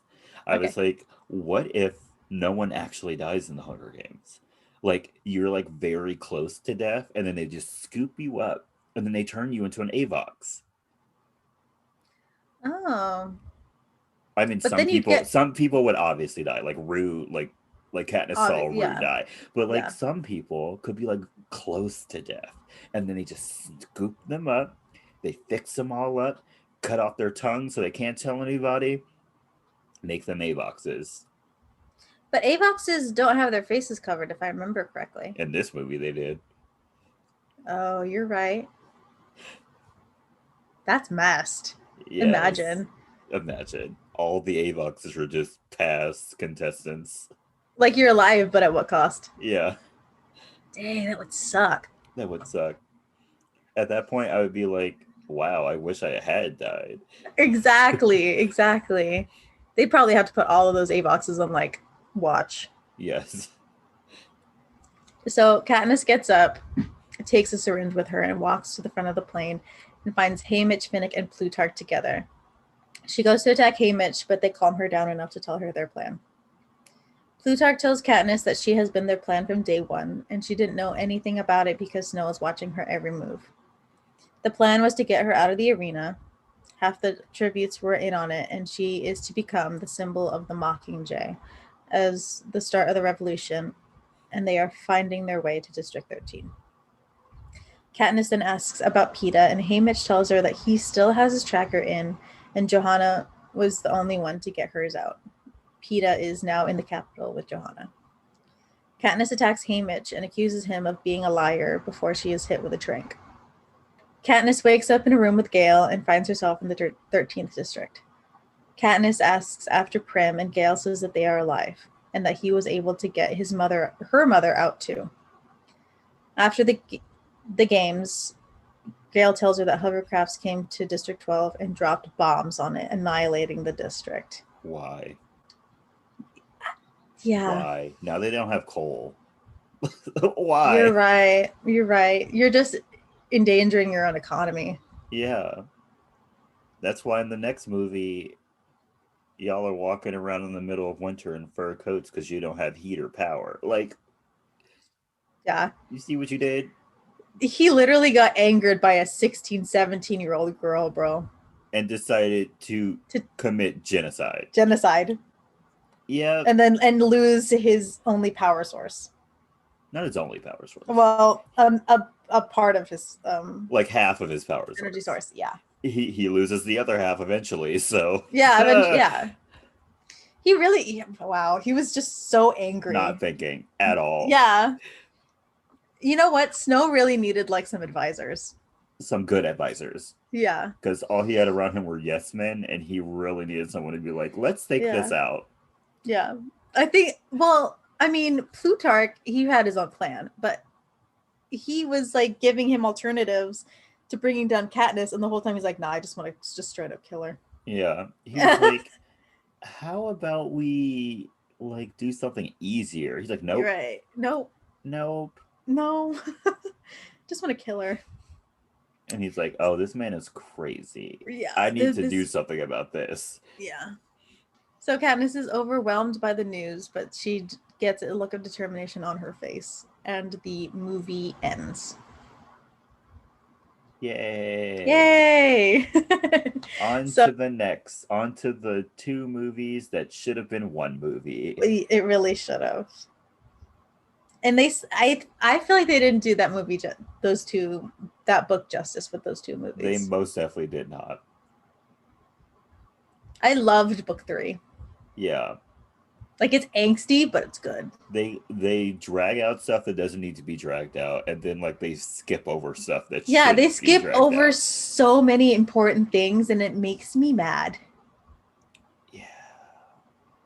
Also, when I was reading these books in high school, I was on the 3rd book, and here, spoiler alert, I'm going to give y'all like this time right now to just click off if you haven't. It's been years. I know, but if you haven't seen the movies and if you haven't read the book, this is your warning. But I was telling Brina and one of our other friends that I was in the middle of book 3 and it was getting good and blah, blah, blah, blah. And like, oh my gosh, this like huge thing just happened. And then our friend looks at me and she's like, oh yeah, I was so sad when Prim died too. And I looked at her and I said, excuse me? I had not gotten to that part of the book yet.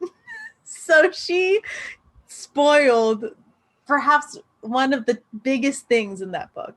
And I was pissed. I was so sad because I'm like, dude, I'm not even near that part yet. And you're just telling me that Primrose dies? Yeah. It was the worst. Anyway, I'm going to give you some movie facts. Okay.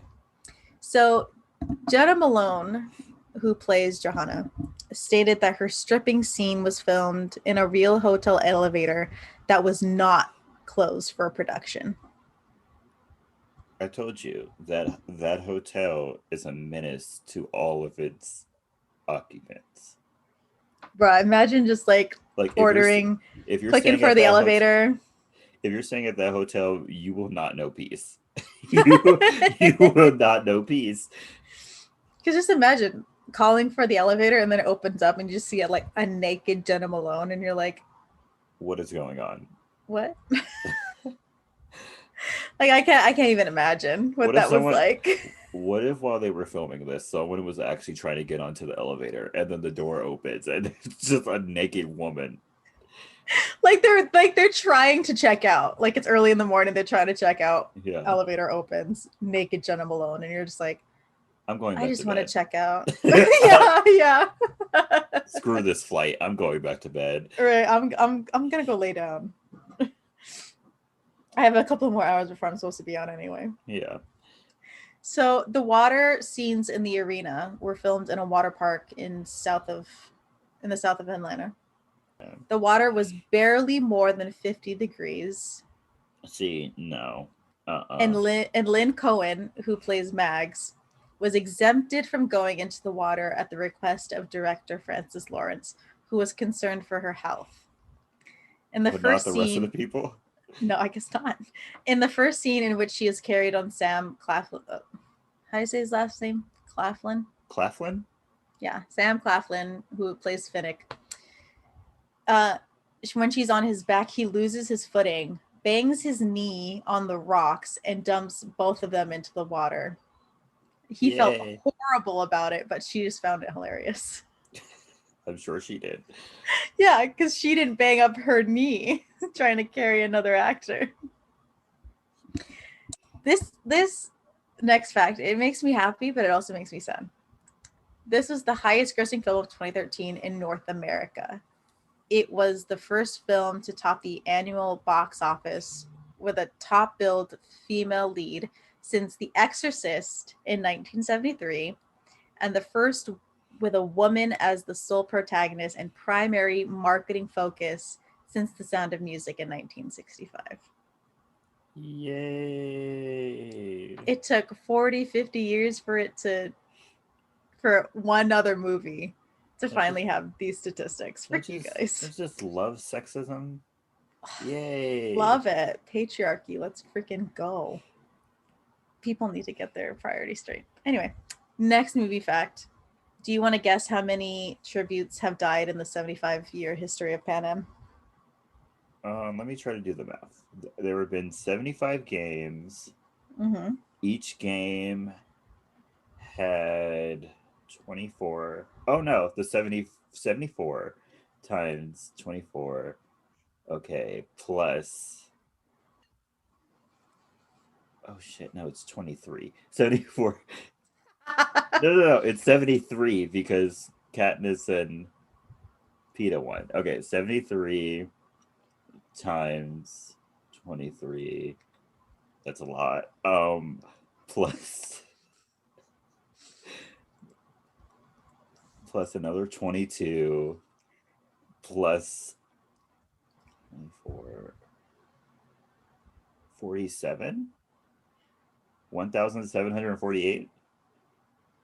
You're a little higher. It's 1725. Where'd I go wrong then? 1,725 tributes. Where'd I go wrong? Because there was that one that had 4 from each district.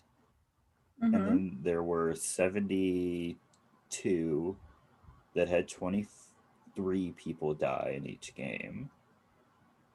And then Katniss's game had 22 people die. Whatever. I know I did the math wrong somehow, but I was close. You were close, which, you know what? I'm going to give it to you. I did not like math, by the way, in school. Hated it. Girl, why do you think I became a business major? Like, anyway, Jennifer Lawrence said while filming in the arena, she hit herself with her bow mid-sprint and dove into a pool of jets, leaving her partially deaf for 6 days. yeah. Okay. I mean, that's on brand for her character. It really is. That means she is deaf in one ear from like the first book on. Yeah. Do you want to know who wanted to audition for Johanna Mason? Lindsay Lohan. Oh no. Blake This is Lively. this is kind of out of no. This is like out of left field. Like you would never. I don't think she'd be good for this role. Like, was she like the same age range? I honestly don't know. You're just gonna have to tell me then. Kristen Bell. Why? She said that she was a huge fan of the books, and so she actively sought a role in the series, and that was Johanna Mason. She would have been terrible in this, but Yeah. why? Yeah. Why that role? I don't know. Maybe that was the only like available one that like she could feasibly do. I mean, she could probably do Annie. Okay. I feel like her best bet would have just been to ask for like a cameo and to be one of the like and be one of the tributes that died. That would have been her best bet to be in this movie. That kind of sucks though. Okay, and this is my last movie fact, which I find kind of ironic. The whip prop that was used on Gale in the square was made of felt so it wouldn't hurt Liam Hemsworth. However, after multiple days of being whipped, Hemsworth started to get welts on his back anyway. Why were they actually hitting him? I don't know. That makes no sense to me. I don't know. Like, they could have framed the camera so that we didn't actually see the whip. Like, he didn't actually need to be hit. And they did it for days. Why? They had to shoot that scene multiple times. That makes no sense to me. I don't know, man. Someone on that crew did not like him. Clearly. Someone on that crew didn't like him. Clearly. Poor thing. That could have easily been a couple of takes. Avoided. In one day. Yeah. No. Or they could have done like that whole set up the camera at this weird angle so it looks like we're hitting him, but we're not actually hitting him. Yeah. Somebody didn't. We didn't actually have to flog Liam Hemsworth. Somebody didn't like him. But honestly, does he deserve it? Yes. Okay, so iconic or not? Yes, it's iconic. I mean, The Hunger Games is the best YA saga. Period. And this is this is their best movie. The plot, the cinematography. Yeah. Because like I feel like the first one is super traumatizing. I don't know if it's traumatizing, but I will say it's cheaper. It looks cheaper. Yeah, for sure. Like they tried to make it for as little as possible. Yeah. And then they were like, oh, people like this. Mm-hmm. Like, let's actually give it a budget. Let's care. Like, let's care. Yeah. I feel like this was like the best. And it's the closest to the book. And it is the closest to the book. Because the two like sections of book 3. Yeah. Nah. I still don't understand why they made that one fight really big in that was it the second one? What fight? Like that one big fight that they had in the Capitol. They had a fight in the Capitol? Yeah, they were like in this weird like bowl shaped thing, and it was like the one fight that kept on being televised in every like trailer for the movie 3. Oh. Was it part 1 or part 2? I think that was part 2. I don't think that was a fight though. Oh, because I remember like a lot of exposition and then one big fight, and I'm just like, in the books it's so different. Like, yeah. But yeah, the second movie is the best. Yes. So, any recommendations for this week? Several. Oh. My first one, watching the Olympics. I watched it yesterday. Yeah. I was having the time of my life. Watched in one of the swim meets, watched America win gold and silver. I was ecstatic. Let's go. Thank you, 400 meter. I don't know what the rest of it's called. What kind of stroke? They won. It's the one where they do, for 100 meters, they do one stroke. And then for another 100 meters, they do another stroke. And then they do another. I don't know what that's called. But we won. We won. Let's go. I got to watch some male gymnastics yesterday. I love gymnastics. That was great. So yeah, watch the Olympics. Even though slowly but surely, so many Olympic athletes are being taken out for catching COVID because like we shouldn't be doing the Olympics right now. But yeah, my second one is Castlevania. I started watching it on Netflix on Friday. Really? Good for Hmm. you. I like it. I like it. There is a very problematic storyline happening at the moment. Let Yeah. let's see where this goes. Having a black man who was whipped by his master then start whipping himself, that's problematic. Mm-hmm. Very problematic. But other than that, Castlevania. Castlevania is very intense. other than that, it's been okay. And my third one, to lift our moods, um, is "Promise Ring" by Tiffany Evans. Love that song. Hmm. Great song. Everyone play it. It will get you in a happy mood. Let's go. It's a cutesy little teeny bopper song. Because like she was like 13, and so she could be singing about real rings. So yay! True. Okay. So my first recommendation is Worst Behavior by Ariana Grande. Mm. I don't know why, but it came on my Spotify and I've been bopping to it almost every day. So go listen to that. Also, this is a nostalgia recommendation. It's the song Too Little Too Late by JoJo. Yes, I posted on our It turned 15. yes. I tried to post on our Instagram, but for some reason it wouldn't let me share the post. There's a different you have to take a different route now. It's very confusing. That is so ghetto. It I, is ghetto. I hate It took that. me like 20 minutes to post our new post on our story on Wednesday. It took me 20 minutes because I could not figure it out for the life of me. I hate this. Okay. Like unnecessary steps. Like I don't need that. Yeah, you Anyway. used to just be able to just press the little Yeah, thing plus in the the share corner. button. Yeah. Okay. That was so That's much easier. that sucks. Yeah. Anyway, that's all for me. And that's Wow. the Thank end you of for this episode. thank you for listening for this very long Thank you. episode. I know Um we talked a lot and we tried to like break things down that we didn't know anything about. yeah, we're dumb. I get it. It's Mm-hmm. fine. Don't forget to follow us on our social media.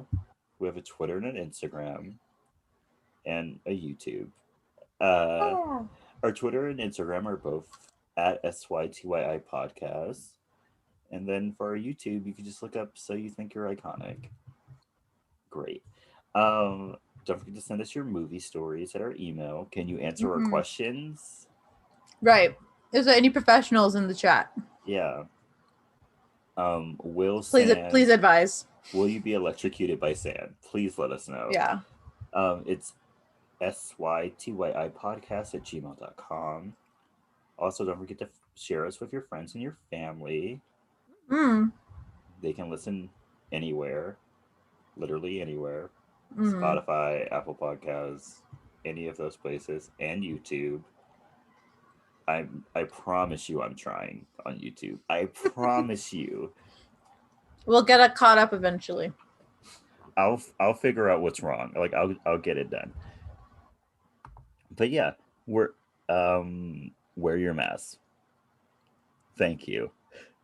This is not me asking anymore. Like I'm telling you. Put it on.